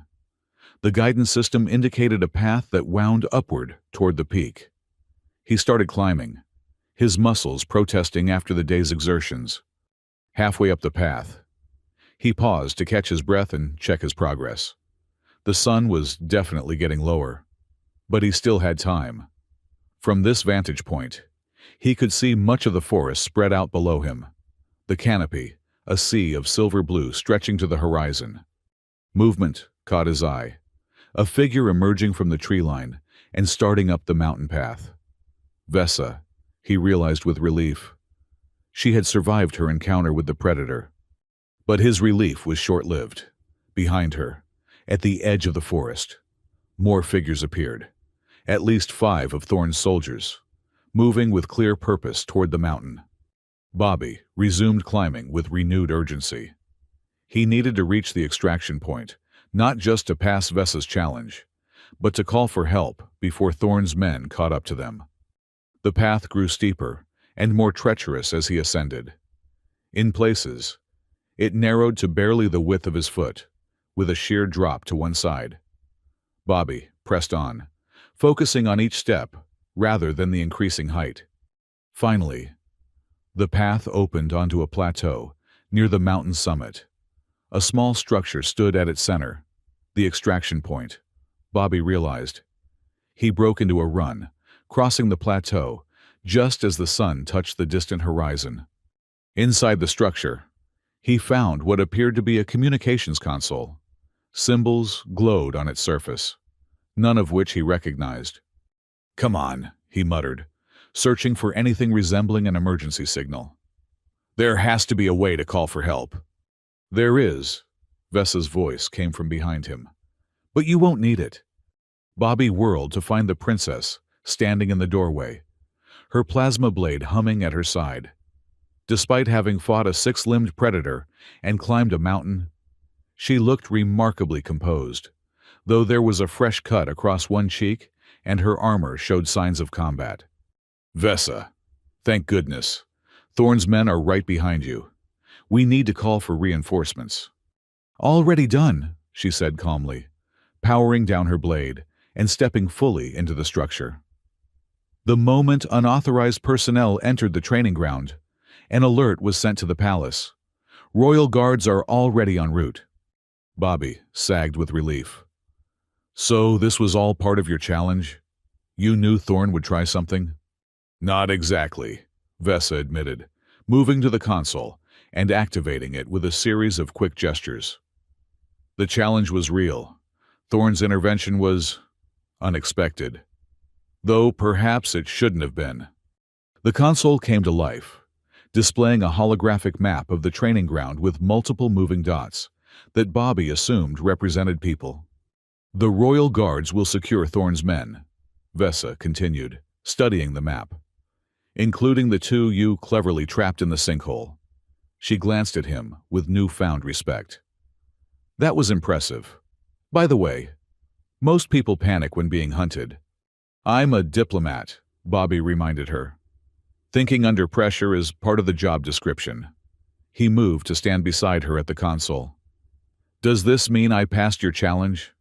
"I did reach the extraction point before sunset."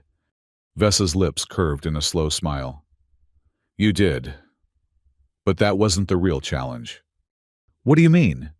"I told you this was about understanding what drives you, what you truly value when everything else is stripped away." She turned to face him fully. "When you realized Thorne's men were in the forest, you could have hidden and saved yourself. Instead, you tried to warn me. When you encountered the soldiers, you outsmarted them rather than just running away. You showed courage, intelligence, and, most importantly, loyalty." "Loyalty?" Bobby echoed. "To me," Vesa clarified. "To someone you barely know, from a species not your own. You risked your life to warn me of danger." Her golden eyes held his. "That is what I value most in a potential mate. Not strength or skill, but the willingness to stand by me even when it would be easier to walk away." Bobby hadn't thought of it that way. He had acted on instinct, doing what seemed right in the moment. "I just did what anyone would do." Vesa's laugh was soft but genuine. "No, Bobby Grant. Most people would have saved themselves. You chose differently." She stepped closer, her expression suddenly serious. "And now, you have passed all 3 challenges. Soon, you must make your choice." Before Bobby could respond, the console chimed. Vesa glanced at it, then back at him. "The Royal Guards have secured all intruders. A shuttle is on its way to extract us. She deactivated the console. When we return to the palace, things will move quickly. Thorne's men will be interrogated, and the general himself will likely be arrested. What does that mean for the three of you? For the marriage arrangement? Vesa studied him thoughtfully. That depends on you, doesn't it? You've proven yourself worthy by our standards. The question now is whether any of us have proven worthy by yours. The conversation was interrupted by the arrival of the shuttle, hovering above the plateau with searchlights illuminating the gathering darkness. As they boarded, Bobby found himself more confused than ever about what his ultimate decision would be. 3 princesses. 3 challenges passed, and soon, a choice that would shape not just his future, but potentially the relationship between humanity and the Valdari for generations to come. The return to the palace was a blur of activity. Royal guards swarmed the shuttle bay when they landed, whisking Bobby and Vesa to a secure wing where the matriarch awaited them. Kaida and Zara were already there, their expressions grave as they listened to reports from security officers. Robert Grant, the matriarch acknowledged as they entered, her golden eyes assessing him with new intensity. It seems you have had a more eventful challenge than anticipated. That's putting it mildly, Bobby replied, too exhausted to maintain strict diplomatic protocol. General Thorne's soldiers tried to kill us. So I have been informed. The matriarch's voice was cold as winter. A treasonous act that will not go unpunished. Kaida stepped forward, her military bearing even more pronounced than usual. We have captured 8 of Thorne's operatives in total. They are being interrogated as we speak. And Thorne himself? Bobby asked. Gone, Zara answered quietly. He fled the capital when he received word that his assassination team had failed. We believe he has retreated to a military outpost in the outer territories, where he undoubtedly has more supporters, Kaida added grimly. The matriarch motioned for everyone to be seated around a large tactical display. The situation has escalated beyond what we anticipated. Thorne's faction is not merely opposed to cooperation. They are actively seeking to overthrow the established order. The assassination attempt during the peace summit, Bobby said, the pieces clicking into place. That was Thorne too, wasn't it? Almost certainly, Vesa confirmed. Though we had no concrete proof until today, the matriarch activated the tactical display, showing a map of Valdari territory, with several locations highlighted in red. These are installations where Thorne has placed loyal officers over the past year. We suspect he has been planning this coup for some time. What's your next move? Bobby asked. We could mobilize the Royal Guard and loyal military units, Kaida suggested, her expression hard. Strike at each location simultaneously, before they can consolidate their forces. That would risk civil war, Zara countered. Many of the rank-and-file soldiers at those installations may not even be aware of Thorne's treasonous intentions. So we do nothing while Thorne gathers his strength? Vesa challenged, her earlier composure giving way to frustrated energy as she paced the room. The matriarch observed the debate with thoughtful silence before turning to Bobby. What would you advise, Robert Grant? You have shown remarkable insight into our ways during your challenges.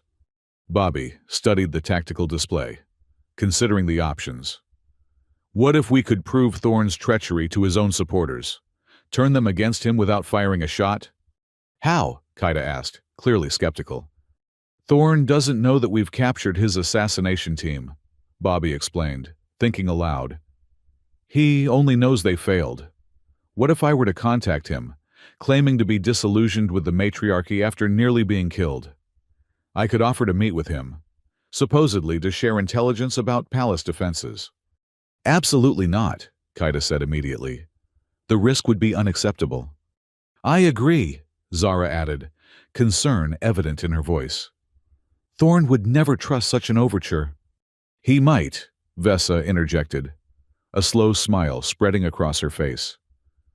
Especially if it appeared that Bobby had been rejected by all 3 of us after completing the challenges. Thorne's arrogance would make him believe a human would turn against those who humiliated him. The matriarch considered this an interesting strategy. High risk, but potentially high reward. "It's too dangerous," Kaida insisted. "Thorne would kill him the moment he suspected deception." "Not if I have backup," Bobby countered. "Not if we plan this carefully." The discussion continued well into the night. Strategies proposed and rejected. Contingencies examined from every angle. Eventually, a plan took shape. A dangerous gambit that would place Bobby at the center of a web of deception, with the three princesses as his secret guardians. As the meeting finally adjourned in the early hours of the morning, the matriarch held Bobby back, while her daughters departed to begin preparations. "You understand the stakes of what you propose?" she asked once they were alone. "I do," Bobby confirmed. "If we succeed, we expose Thorne's treachery and potentially avoid bloodshed. If you fail, you will likely die," the matriarch finished bluntly. "As might my daughters, if they attempt to rescue you." "I won't fail," Bobby said with more confidence than he felt. The matriarch studied him with those penetrating golden eyes. "You have surprised me, Robert Grant.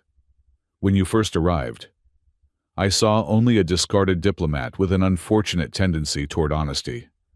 Now, I see a man of remarkable courage and adaptability." "Just doing my job," Bobby replied, uncomfortable with her praise. "No," she contradicted him. "Your job was to exchange pleasantries and establish preliminary diplomatic relations. Everything since has been far beyond duty's call." She rose, signaling the end of their conversation. "Rest while you can. Tomorrow, we begin the charade that will either save my kingdom or plunge it into darkness." As Bobby made his way back to his quarters, exhaustion finally catching up with him, he wondered what he had gotten himself into. 3 days ago, his biggest concern had been which alien princess he might have to marry. Now he was planning to infiltrate a military coup and bring down a treasonous general. "Just another day in diplomatic purgatory," he muttered as he collapsed onto his bed, too tired even to remove his combat gear before sleep claimed him. The plan unfolded over the next 2 days with meticulous attention to detail. Publicly, the palace announced that Bobby had completed all 3 princesses' challenges successfully, but that a formal decision on the marriage alliance would be delayed due to diplomatic considerations. Privately, rumors were allowed to spread that all 3 princesses had found the human lacking, and that the matriarch was seeking a diplomatic way to reject him without causing offense to Earth. These rumors were carefully fed to individuals known to have connections to Thorne's faction. Meanwhile, Bobby made a show of becoming increasingly isolated within the palace. He skipped formal meals, appeared sullen in public, and was overheard by strategic palace staff complaining about Valdari arrogance and duplicity. On the evening of the 2nd day, he sent a coded message through channels known to be compromised by Thorne's spies, requesting a covert meeting with the general's representatives to discuss mutual interests. The response came swiftly: coordinates for a rendezvous at an abandoned military outpost in the Badlands beyond the capital, far from the palace's security network. Bobby was to come alone the following night. "He took the bait," Bobby announced as he joined the princesses and the matriarch in a secure planning room deep within the palace. "Tomorrow night, at the old outpost in Sector 7. "Perfect," Vesa said with predatory anticipation. "It's isolated enough that we can approach undetected, but close enough for a quick extraction if needed." Kaida pulled up a holographic map of the outpost. "The structure has only 3 entry points, all likely to be guarded. There's minimal cover in the surrounding terrain, and thermal scanning would detect any conventional approach." "Which is why we won't use a conventional approach," Vesa countered, highlighting a series of maintenance tunnels that ran beneath the outpost. "These were decommissioned decades ago, but they're still structurally sound. We can infiltrate through here while Bobby keeps Thorne distracted." "And how exactly am I supposed to do that?" Bobby asked. Zara, who had been quietly observing, finally spoke.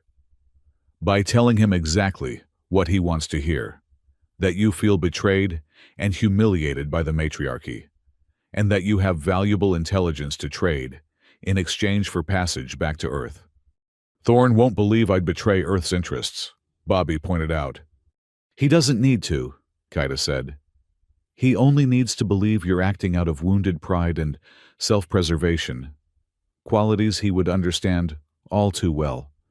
The planning continued, each detail scrutinized for potential flaws. Bobby would wear concealed recording devices to capture Thorn's confession. The princesses would remain hidden unless intervention became necessary.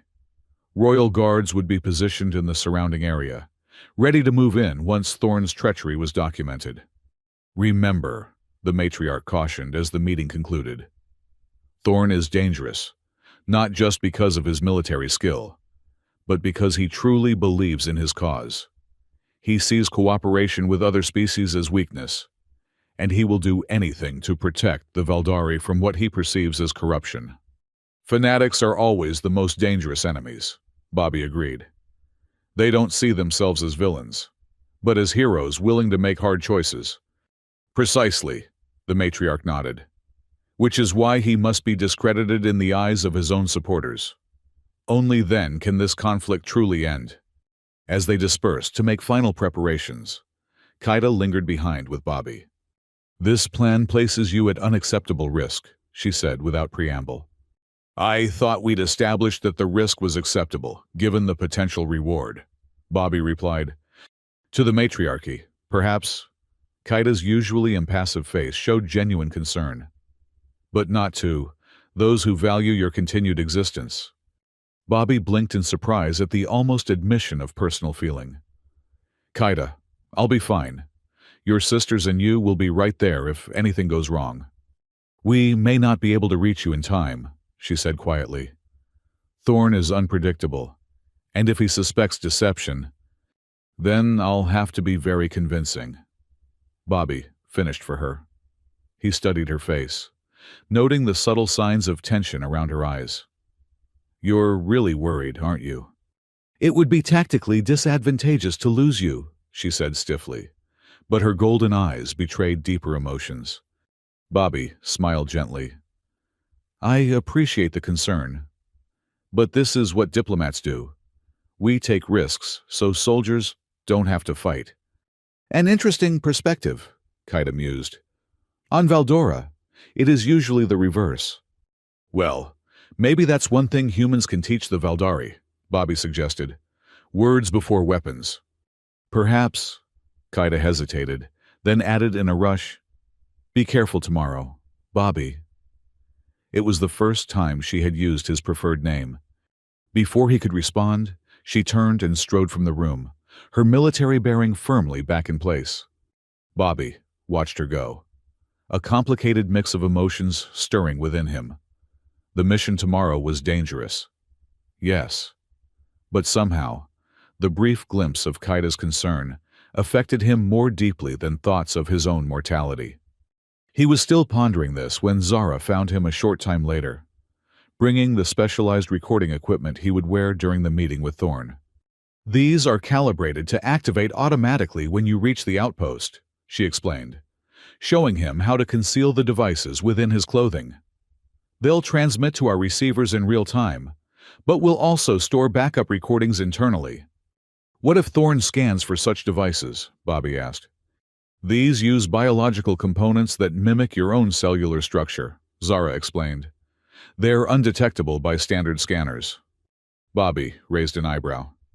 That's both impressive and slightly disturbing. Zara smiled faintly. Our technology often blurs lines that humans keep distinct. Another difference between our peoples that makes cooperation both valuable and challenging. As she helped him practice concealing the devices, her hands lingered perhaps longer than necessary on his shoulders. Kaida is not the only one concerned for your safety, she said softly. Bobby met her golden eyes, finding a warmth there that made his heart beat faster. I'll come back, he promised. Too much at stake not to. Yes, she agreed, though something in her tone suggested she meant more than just the political situation. There is indeed much at stake. After Zara departed, Bobby returned to his quarters to find Vesa waiting for him, lounging in his sitting area as though she belonged there. "Final briefing?" he asked, unsurprised by her presence at this point. "Something like that," she agreed, rising with her characteristic fluid grace. "Though I suspect my sisters have covered most of the technical details." "They have," Bobby confirmed. "Kaida's worried the plan is too risky, and Zara's provided recording equipment that's apparently part biological." Vesa smirked. "And let me guess, they both found reasons to touch you while expressing their concerns?" Bobby felt heat rise to his face. "I wouldn't put it quite like that." "Of course not," Vesa said with a knowing smile. "You're far too diplomatic." She circled him slowly, her golden eyes appraising. "You've passed all three of our challenges. Bobby Grant, tomorrow, you face a challenge of your own making. Are you ready for it?" "As ready as I can be," he answered honestly. "Though I'd feel better if I had some kind of weapon, just in case." Vesa stopped directly in front of him, close enough that he could feel the warmth radiating from her body. "The best weapon," she said softly, "is the one your enemy never sees coming." She pressed something small and metallic into his palm. "This is a neural disruptor, activated by pressing here and here simultaneously. One use only, but it will incapacitate anyone within 2 meters for approximately 30 seconds. Bobby closed his fingers around the device. "Thank you." "Don't thank me yet," Vesa replied. "Just come back alive." Then, with a suddenness that took him completely by surprise, she leaned forward and pressed her lips to his in a brief but intense kiss. "For luck," she whispered against his mouth before pulling away. Before Bobby could recover from his shock, she was gone, leaving him alone with the weight of tomorrow's mission pressing down on him. He moved to the window, gazing out at the alien cityscape that had become almost familiar over the past days. Somewhere out there, General Thorne was planning a coup that could plunge the Valdari into civil war and destroy any hope of alliance with humanity. And tomorrow, Bobby would walk deliberately into the general's lair, armed with nothing but words, tiny recording devices, and a single-use weapon no larger than his thumb. "What could possibly go wrong?" he murmured to the empty room, already knowing there were far too many answers to that question. The abandoned outpost loomed against the darkening sky, its angular silhouette a stark reminder of the Valdari's militant past. Bobby approached on foot, as instructed in Thorne's message, acutely aware of how exposed he was in the barren landscape surrounding the structure. Concealed beneath his civilian clothes, the recording devices pressed against his skin, a constant reminder of his mission, and the backup waiting hidden nearby. The neural disruptor Vesa had given him was tucked into a hidden pocket, accessible but invisible to casual inspection. As he neared the main entrance, shadowy figures emerged from sentry positions, Thorne's soldiers, weapons held casually but ready. Their armor bore no insignia, a telling sign of their renegade status. "That's far enough," one called out. "Identify yourself." "Bobby Grant," he replied, keeping his hands visible. "I'm expected." The soldiers exchanged glances before the apparent leader nodded. "You'll be scanned for weapons and communication devices." "I assumed as much," Bobby said, maintaining a carefully balanced tone, not too cooperative, not too defiant. A man betrayed and angry, but cautious. The scan was thorough, but, as Zara had promised, failed to detect either the recording devices or the neural disruptor. Seemingly satisfied, the soldiers escorted Bobby into the outpost, through dimly lit corridors that showed signs of recent reoccupation after long abandonment. They brought him to what had once been a command center, now repurposed as Thorne's personal headquarters. The general himself stood before a tactical display, his back to the door as Bobby entered, an echo of his first meeting with Kaida that felt like a lifetime ago. "General Thorne," Bobby announced himself, dispensing with formalities. The general turned, and Bobby found himself facing a Valdari male in his prime, with the hard-edged features and battle scars of a career warrior. Unlike the golden eyes of the royal family, Thorne's were a cold silver that seemed to reflect, rather than absorb light. "The human diplomat," Thorne acknowledged, his voice a gravelly rumble. "I must admit, I was surprised by your message. What could possibly drive the matriarch's honored guest to seek out her enemies?" "Honor without respect is meaningless," Bobby replied, injecting bitterness into his tone. "I completed their challenges, proved myself worthy by their own standards, only to be privately rejected as unsuitable due to my species." Thorne's expression registered satisfaction at this confirmation of his prejudices. "And so you turn to me. Why? What do you hope to gain?" "Passage off this planet, for starters," Bobby said. "In exchange for information about palace security, guard rotations, the matriarch's private chambers, details that could be useful to someone planning, say, a change in leadership." "Bold," Thorne observed, studying Bobby with new interest. "But why should I trust you? Humans are known for their duplicity." Bobby gave a harsh laugh. "That's rich. Coming from a Valdari, your people were going to use me as a political pawn, then discard me when I'd served my purpose. As for why you should trust me, you shouldn't. Trust the information I provide if it proves accurate. That's how business works." Thorne circled Bobby slowly, assessing him. "And you feel no loyalty to the princesses, after spending so much time in their company?" "Loyalty is earned," Bobby countered. "They made it clear I was never really being considered as a mate, just as a symbolic gesture to cement an alliance that benefits the Valdari far more than humanity." "At least we agree on something," Thorne said with a cold smile. "This alliance your people seek would weaken the Valdari. We have stood alone for millennia, conquering rather than cooperating. It is our way." "And yet here we are, cooperating," Bobby pointed out with deliberate irony. Thorne's eyes narrowed. "A temporary arrangement of convenience.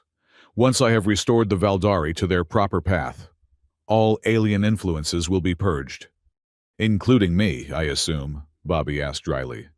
"You are perceptive, for a human," Thorne acknowledged.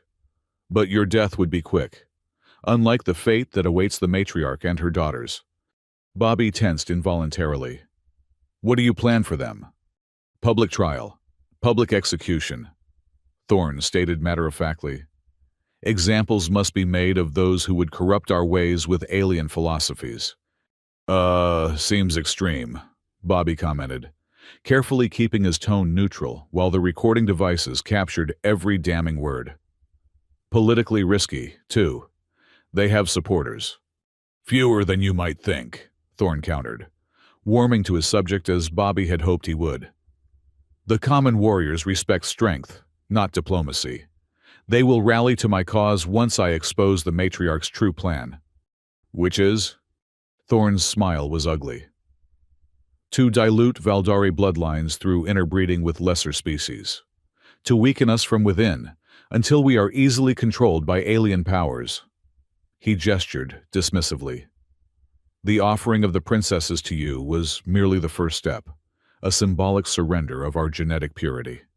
It took all of Bobby's diplomatic training not to react visibly to this paranoid fantasy. Instead, he nodded thoughtfully. "And you have evidence of this plan?" "I have all the evidence I need," Thorne declared, his voice hardening. "The matriarch's increasing openness to alliances, her willingness to compromise our territorial claims, her protection of alien interests at the expense of Valdari tradition.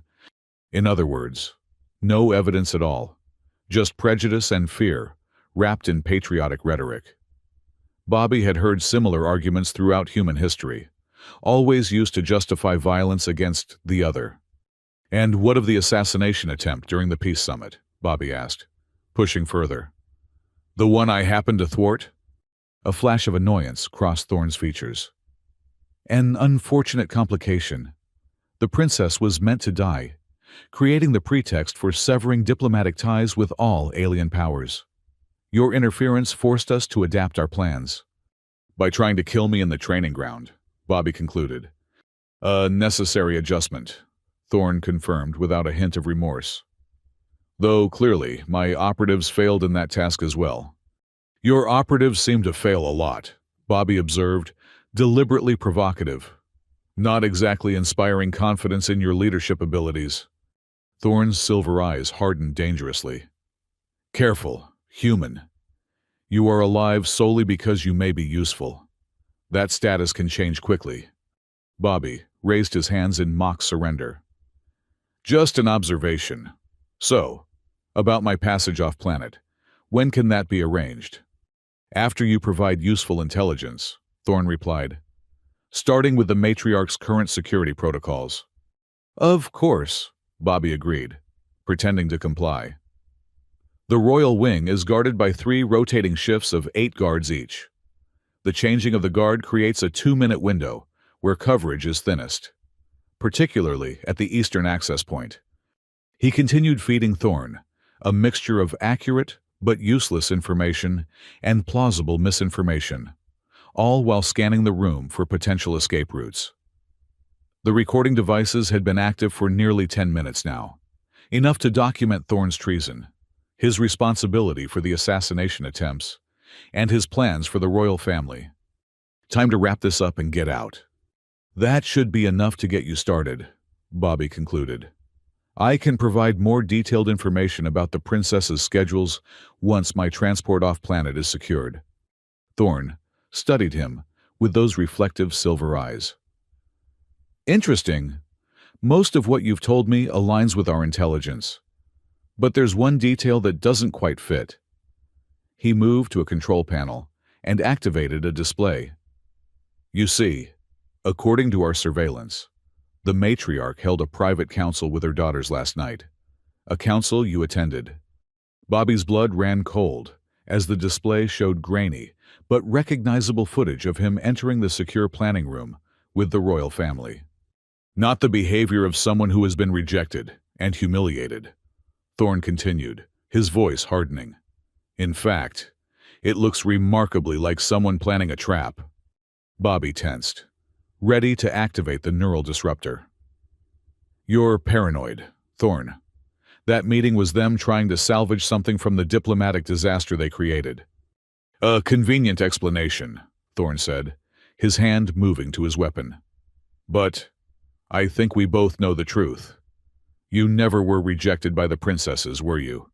This entire charade was orchestrated to lure me into revealing my plans.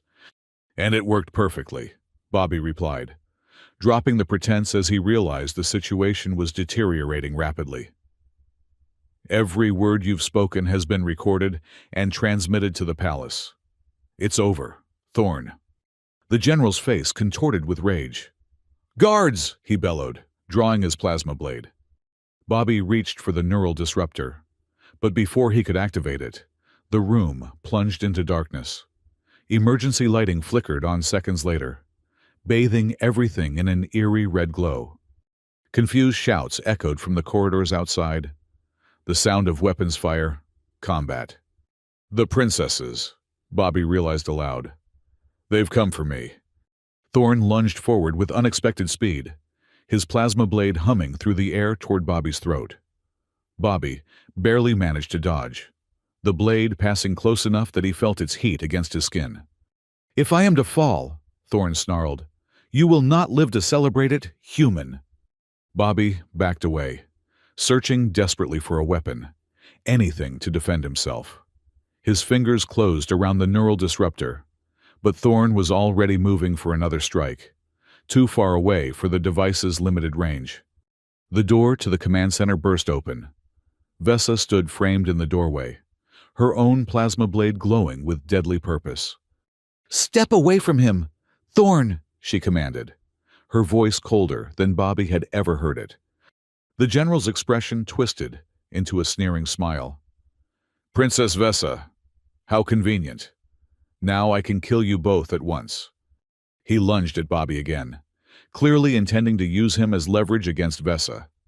Bobby feinted left, then rolled right, creating space between himself and the general. Vesa moved with blinding speed, her blade meeting Thorn's with a crackling hiss of energy. The two Valdari warriors engaged in a lethal dance, their blades weaving patterns of light in the red-tinged darkness. Despite her youth, Vesa matched Thorn move for move, her training evident in every precisely controlled strike. But Thorn was a veteran of countless battles, and his experience showed in the economy of his movements, the tactical positioning that gradually backed Vesa toward a corner. Bobby looked frantically for a way to help. His gaze fell on the control panel Thorn had used to display the surveillance footage. If he could restore full power to the room, perhaps it would give Vesa an advantage. He darted toward the panel, keeping well clear of the deadly duel. The controls were labeled in Valdari script, unintelligible to him, but the basic layout seemed similar to human interfaces. He located what appeared to be a master control switch and activated it. Lights blazed on throughout the command center, momentarily disorienting both combatants. Vesa recovered first, pressing her advantage with a flurry of strikes that forced Thorn backward. But the general was crafty. As he retreated, his hand darted to a secondary weapon concealed at his belt, a small projectile launcher that he raised and fired, not at Vesa, but at Bobby. Time seemed to slow. Bobby saw the projectile, some kind of dart, spinning toward him. He tried to dodge, but knew he wouldn't be fast enough. A blur of motion intercepted the dart. Kaida, appearing seemingly from nowhere, threw herself into the projectile's path. It struck her shoulder with a sickening thud, and she staggered, but remained standing. "Kaida!" Bobby shouted in alarm. "I'm fine," she gritted out, though her voice was strained. The armor absorbed most of it. Thorn snarled in frustration, turning back to face Vesa, just as Zara appeared in the doorway behind him, her own weapon raised. "It's over." "Thorn," Zara announced. "Your soldiers have been neutralized, and royal guards are securing the perimeter. Surrender now." "Never," the general spat, his eyes wild with the realization that he was trapped. "I would rather die than see the Valdari corrupted by alien weakness." He charged at Vesa with reckless abandon, his blade a blur of deadly energy. She parried his initial assault, but the sheer ferocity of his attack drove her back. Bobby saw his opportunity, as Thorn focused entirely on Vesa. Bobby circled behind him, the neural disruptor clutched in his palm. He needed to get within 2 meters for it to be effective. Kaida, seemingly reading his intent despite the dart's effects, created a distraction by hurling a piece of equipment toward Thorn. The general instinctively slashed at it, momentarily breaking his rhythm against Vesa. In that split second, Bobby lunged forward, pressing the activation points on the neural disruptor. A wave of invisible energy pulsed outward, catching Thorn at the edge of its range. The effect was immediate, but incomplete. Thorn staggered, his movements becoming uncoordinated, but he remained conscious and dangerous. His plasma blade swung in a wild arc as he fought against the disruptor's effects. Vesa saw her opening and struck with precision, her blade severing Thorn's weapon arm at the elbow. The general howled in pain and rage, collapsing to his knees as his plasma blade clattered uselessly to the floor. "For the attempted murder of the royal family," Vesa pronounced formally, her blade held at Thorn's throat. "You are sentenced to—" "Vesa, no!" Zara interrupted sharply. "He must stand trial. Justice, not vengeance." For a tense moment, Vesa's blade remained at Thorn's throat. Her expression conflicted. Then, with visible effort, she powered down her weapon. "You're right," she acknowledged, stepping back. "He will face the matriarch's justice." Royal guards flooded into the command center, securing Thorn and administering emergency medical treatment to prevent him from bleeding out from his severed arm. Throughout it all, the general maintained a dignified silence, his silver eyes burning with undiminished hatred. Bobby moved to check on Kata, who had slumped against a wall, her face contorted with pain. The dart, she managed through gritted teeth. Poison, slow-acting, but fatal if not treated. "We need a medic here," Bobby shouted, his heart racing with sudden fear. "Now!" Zara hurried to her sister's side, examining the wound with practiced efficiency. "It's a neurotoxin designed to mimic natural death," she diagnosed. "We need to get her back to the palace immediately." As guards rushed to prepare a medical transport, Bobby found himself torn between rage at Thorn and overwhelming concern for Kata. The stoic princess had taken a poisoned dart meant for him, a sacrifice he hadn't expected and didn't know how to process. Vesa knelt beside her sister, her earlier bloodlust replaced by genuine worry. "Always the protector," she murmured, clasping Kata's hand. "Always putting duty first." "Not duty," Kata whispered, her golden eyes finding Bobby's. "Choice." That simple declaration hit Bobby with unexpected force. Not duty, but choice.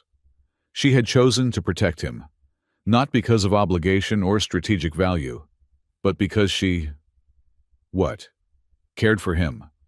Before he could pursue that thought, medical personnel arrived and whisked Kata away, with Zara accompanying them to provide details about the toxin.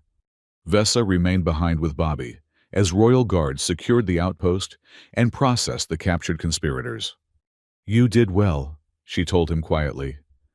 "The recordings captured everything we needed. Thorn's own words condemn him utterly." "But at what cost?" Bobby asked, staring at the spot where Kata had fallen. "Will she survive?"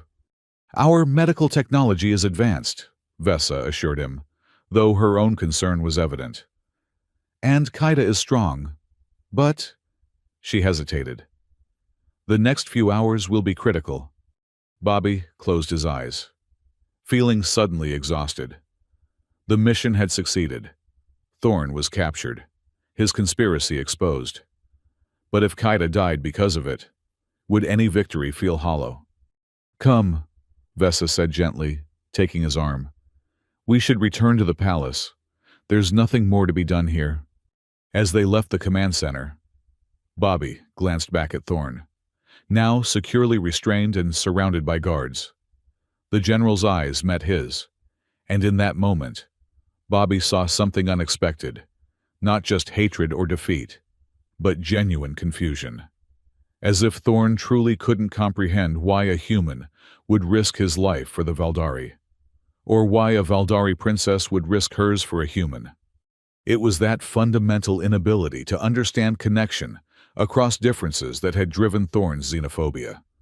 Bobby realized, and it was precisely what the alliance between humans and Valdari needed to overcome.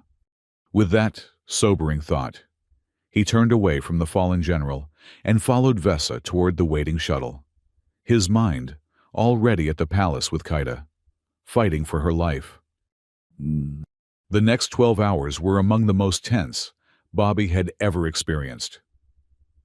Upon returning to the palace, he was immediately swept into a debriefing with the matriarch, recounting every detail of his encounter with Thorn, while medical teams worked desperately to counteract the poison in Kata's system. Zara divided her time between the medical facility and the debriefing, providing updates that were cautiously optimistic, but far from certain. Vesa, unusually subdued, remained by Bobby's side throughout, as if assigning herself as his personal guardian in Kata's absence. By dawn, the situation had stabilized on multiple fronts. Thorn's co-conspirators were being rounded up throughout Valdari territory, their resistance crumbling as news of the general's capture and confession spread. Kata had been stabilized. The poison's progress halted, though she remained unconscious. "The medics say she'll recover fully, given time," Zara reported, exhaustion evident in her voice as she joined Bobby and Vesa in a quiet chamber adjacent to the medical facility. "The next day will tell us more." "That's good news," Bobby said, relief washing over him. The best news, actually.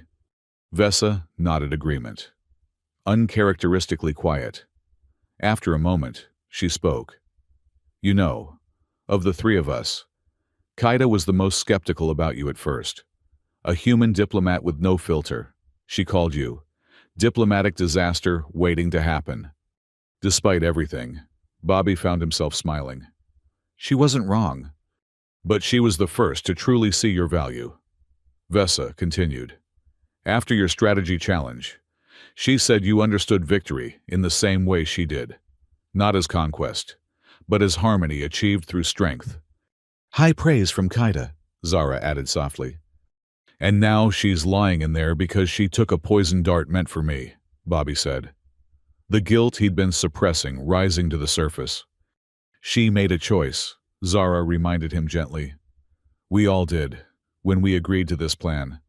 Speaking of choices, Vesa said, her tone shifting to something more formal. There is still the matter of the life debt and the marriage alliance to resolve. Bobby blinked in surprise at the abrupt change of subject. I thought that would be the least of our concerns right now, with everything else happening. On the contrary. The matriarch's voice came from the doorway. She entered, looking weary but resolute. With Thorne's conspiracy exposed, it is more important than ever that we demonstrate the strength of our commitment to interspecies cooperation. Bobby rose to greet her. Your Majesty, surely this can wait until Kaida is recovered, until things have settled. The High Council has been called into emergency session, the matriarch interrupted. They await my announcement regarding both Thorne's treachery and the status of our alliance with humanity. I cannot appear before them with this matter unresolved. Bobby looked between the three Valdari women, reading the seriousness in their expressions. This wasn't just a personal matter anymore. It was high politics, with implications that extended far beyond his own comfort.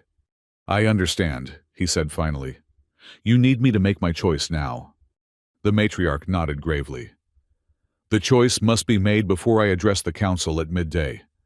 Bobby took a deep breath, considering everything that had happened since he'd arrived on Valdora.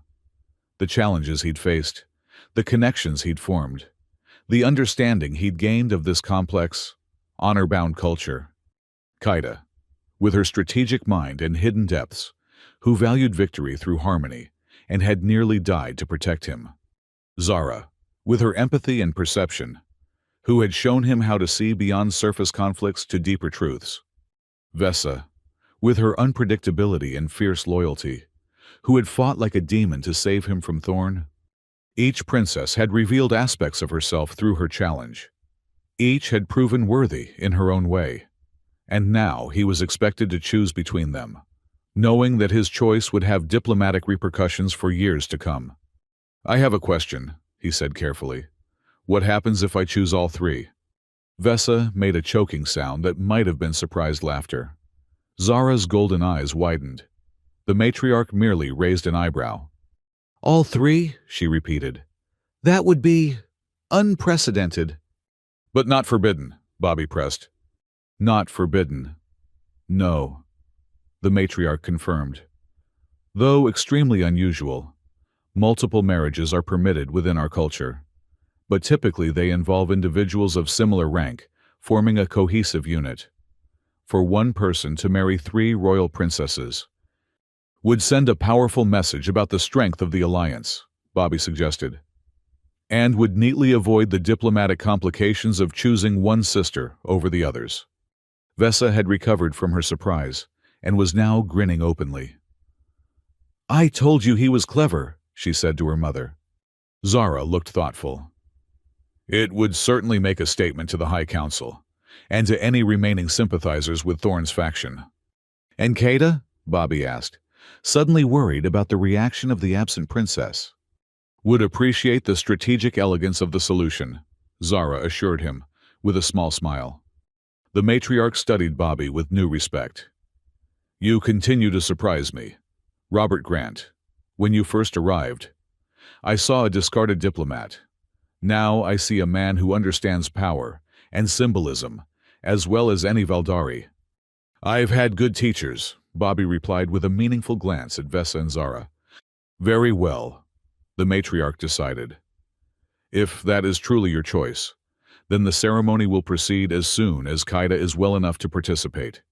In the meantime, I will inform the High Council of the betrothal.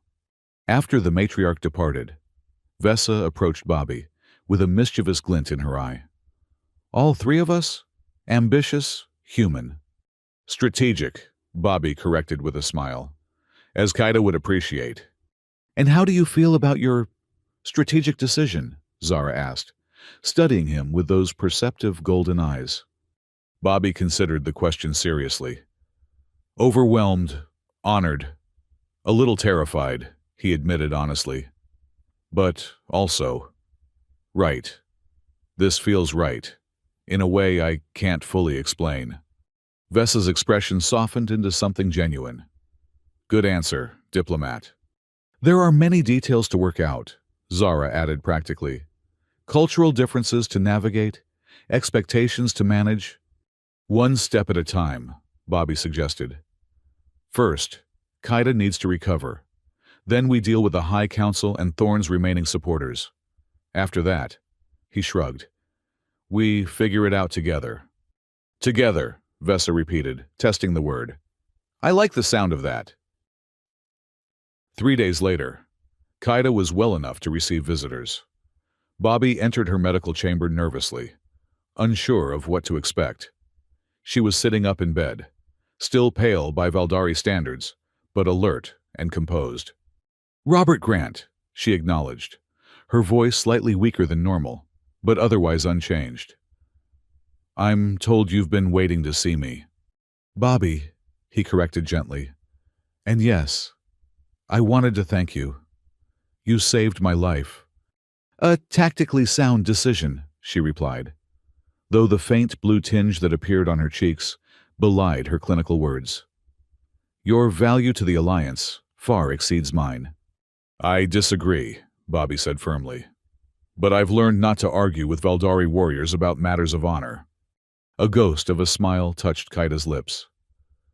Wise of you, she studied him for a moment. I'm also told you've made your choice regarding the marriage alliance. I have, Bobby confirmed, suddenly nervous again. Though it's subject to your approval, of course. All three, Kaida said, not phrasing it as a question. A bold decision. Your sisters seem to approve, Bobby ventured. But if you're opposed... I'm not opposed, Kaida interrupted.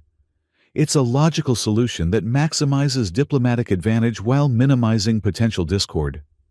She paused, then added more softly. And on a personal level, I find I would have been disappointed had you chosen otherwise. Coming from Kaida, this was practically a declaration of love. Bobby felt a warm glow of relief and something deeper, something he wasn't quite ready to name. Then it's settled, he said. Though I hope you'll recover quickly. Apparently, there's to be a ceremony once you're well enough. 3 days, Kaida stated firmly. I will be sufficiently recovered in 3 days. Bobby smiled. I won't argue with that either. True to her word, Kaida was on her feet 3 days later, though she leaned slightly on a ceremonial staff that doubled as a subtle support. The High Council had been convened. Representatives from 20 allied worlds had been summoned, and the palace was abuzz with preparations for what was being called the Alliance Ceremony. Bobby found himself swept up in a whirlwind of Valdari wedding traditions, most of which seemed to involve ceremonial weapons and complex oaths of loyalty. Toral, now permanently assigned as his personal attendant, guided him through the protocols with patient efficiency. The ceremony will begin with the procession of blades, Toral explained, as he helped Bobby don the elaborate ceremonial attire designed for the occasion. Each princess will present you with a weapon symbolizing her particular strength. You will then return a blade of your own choosing, symbolizing your contribution to the Union. And where exactly am I supposed to get these blades? Bobby asked, somewhat overwhelmed. Toral gestured to an ornate chest that had been delivered earlier. The matriarch has provided a selection. Choose wisely. Your selections will be analyzed by every diplomatic observer present. No pressure, then. The ceremonial attire was surprisingly comfortable, despite its complexity. Layers of finely woven fabric in deep blues and silvers, with subtle armor plating incorporated into the design. It managed to combine elements of traditional Valdari warrior dress with touches that echoed human formal wear. "You look acceptable," Toral pronounced after making final adjustments. Coming from a Valdari, this was high praise indeed. "Thanks," Bobby replied dryly. "Just what every groom wants to hear." The ceremony itself was to take place in the Grand Hall, where Bobby had first arrived on Valdora, where he had thrown a ceremonial water vessel and unwittingly set this entire chain of events in motion. The symmetry wasn't lost on him. As he was escorted toward the hall, Bobby caught glimpses of the gathered dignitaries, not just Valdari nobles and military leaders, but representatives from a dozen alien species, including a small human delegation that had arrived the previous day. Ambassador Chen, Earth's senior diplomat to the galactic community, intercepted Bobby just outside the hall. "Grant," the ambassador greeted him with a mixture of disbelief and reluctant admiration. "When they said you'd managed to get yourself engaged to the 3 Valdari princesses, I thought it was a translation error." "No error, sir," Bobby confirmed. "Though it's as much a political alliance as a personal one." "So I've been told," Chen said, studying him closely. "The matriarch has briefed me on Thorn's conspiracy and your role in exposing it. Unorthodox methods, but effective results." He shook his head. "This will change humanity's standing in the galactic community overnight." "For the better, I hope," Bobby said. "Unquestionably," Chen assured him. "Though it also means you're never coming back to Earth service. The Valdari have made it clear they consider you permanently theirs now." Bobby was surprised to find he wasn't bothered by this pronouncement. "I think I can live with that, sir." "I think you'll have to," Chen replied with a wry smile. "Good luck in there. You're about to make history." With those encouraging words, Bobby was ushered into the Grand Hall. The space had been transformed, with ceremonial weapons and Valdari battle standards displayed alongside symbols of the allied worlds. The gathered dignitaries formed a pathway leading to the center, where the matriarch waited on a raised dais. A hush fell as Bobby entered, all eyes turning to assess this human who had somehow captured the allegiance of 3 Valdari princesses. He walked the gauntlet of stairs with as much dignity as he could muster, focusing on the matriarch's serene figure ahead. When he reached the dais, the matriarch acknowledged him with a formal nod. "Robert, Grant of Earth, you stand before us having earned the right to join the royal lineage of Valdora. Are you prepared to fulfill the obligations this union entails?" "I am," Bobby replied, his voice steadier than he felt. "Then let the procession of blades commence," the matriarch proclaimed.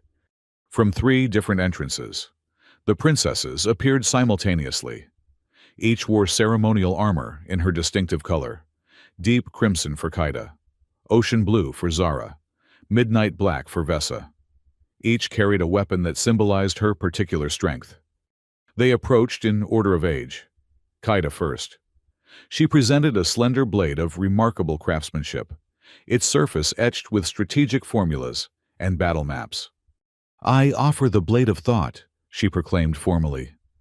"May it serve to cut through confusion to clarity, to divide problem from solution, to carve the path to victory without bloodshed."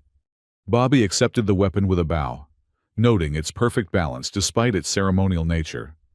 This was no mere symbol. It was a functional tool of remarkable quality. Zara approached next, presenting a curved dagger with an iridescent blade that seemed to shift colors as it caught the light. "I offer the Blade of Insight," she announced. "May it pierce deception to reveal truth, sever misunderstanding to create connection, and reflect all facets of reality in its surface." Again, Bobby accepted with a formal bow, noting how the blade seemed almost alive in his hands, responding to his touch with subtle shifts in its coloration. Finally, Vesa stepped forward, her trademark mischievous smile barely contained beneath her ceremonial demeanor. She presented what appeared to be a simple combat knife, unadorned, but clearly well used. "I offer the blade of action," she declared. "May it cut swiftly when words fail, defend fiercely when danger threatens, and remind always that conviction without movement is merely decoration." Bobby accepted the third blade, feeling its worn grip that spoke of practical use rather than ceremonial display. Of the three, this was the weapon that had clearly seen actual combat. Now came his turn.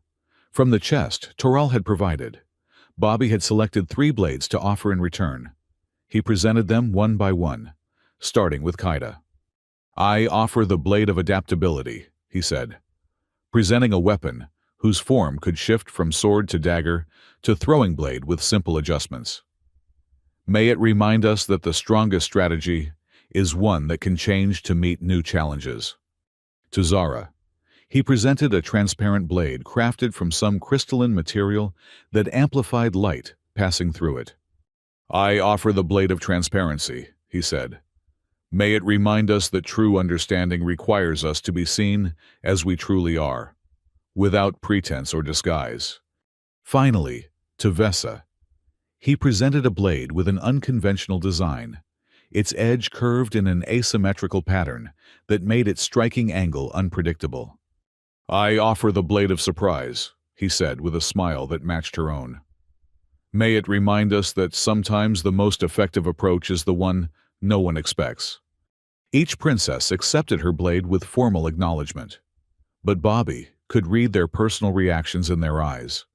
Kaida's approval of his strategic thinking, Zara's appreciation of his insight, Vesa's delight at his playfulness. The matriarch stepped forward once more. "The blades have been exchanged, the bonds acknowledged. What remains is the oath of union."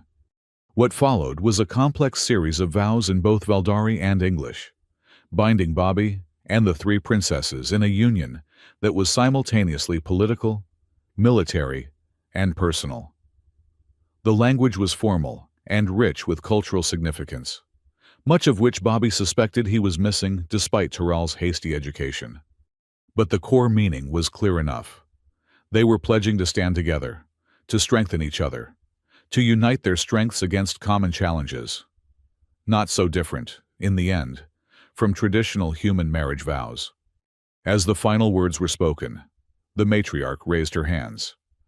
"By the authority vested in me as ruler of Valdora and guardian of our ancient ways, I proclaim this union sealed.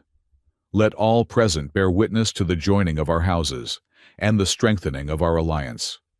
A resounding cheer erupted from the assembled dignitaries, the formal atmosphere giving way to genuine celebration. Bobby found himself surrounded by well-wishers from a dozen worlds, each eager to congratulate the human who had formed such an unprecedented bond with the Valdari royal family. Through it all, he remained acutely aware of his 3 new wives, partners, consorts. The terminology was still unclear, watching with varying degrees of amusement as he navigated the diplomatic niceties.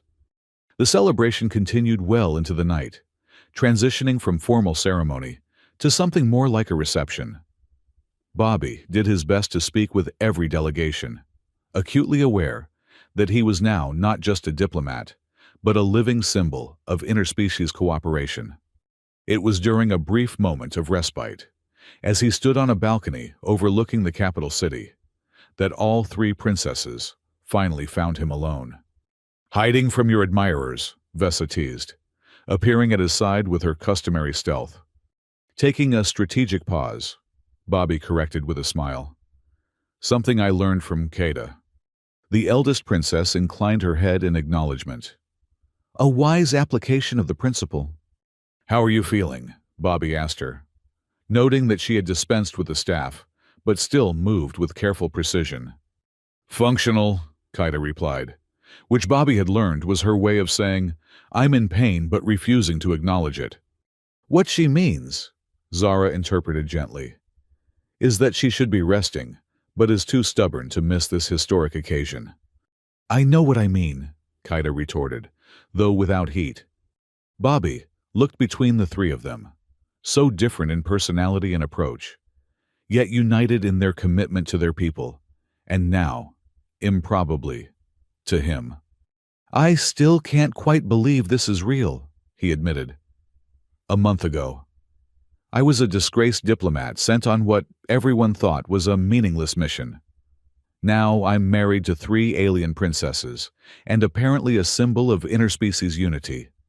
Life is full of surprises, Vesa said with a grin. Especially around humans. You're all so adaptable. Speaking of surprises, Zara interjected, her expression turning serious. We've received intelligence that a small group of Thorne's most radical supporters may be planning one final desperate act tonight. Bobby tensed immediately. Here? Now? Kaida nodded.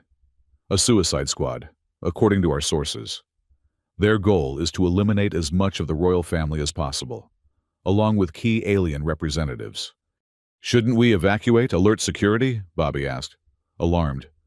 Already done, Kaida assured him. Every guard has been briefed, and contingency plans are in place.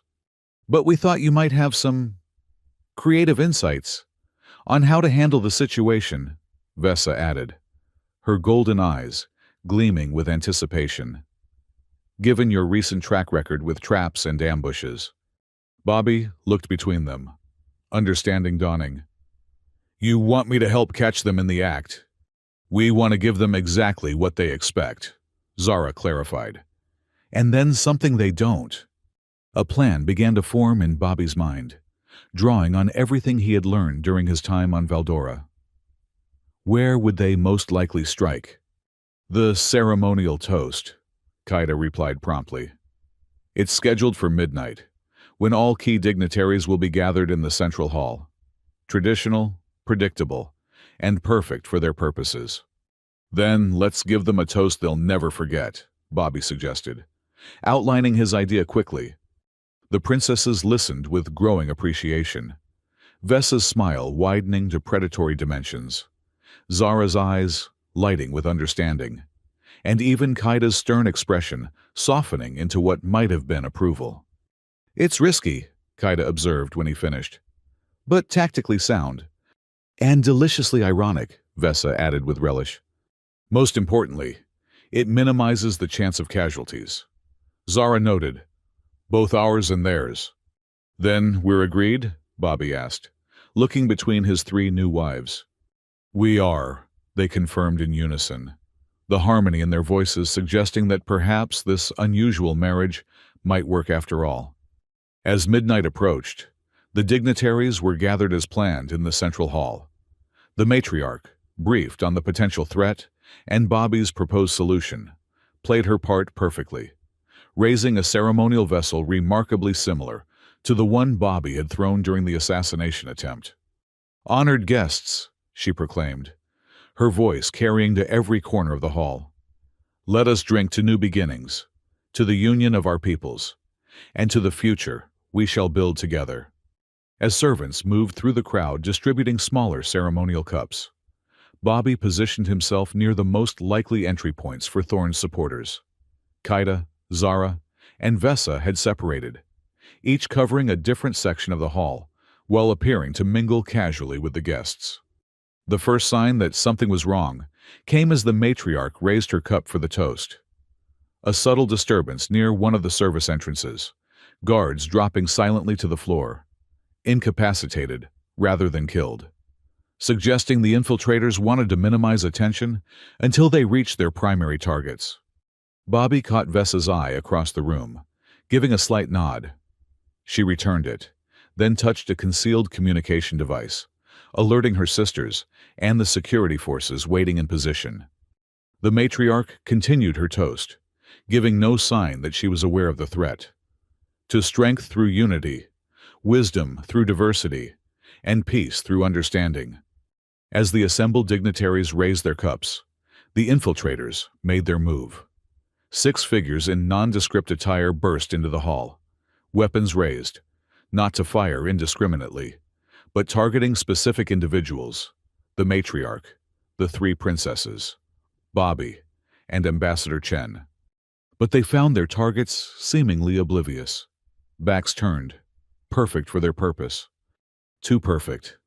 As the lead infiltrator lined up his shot on the matriarch, Bobby activated the device concealed in his ceremonial attire.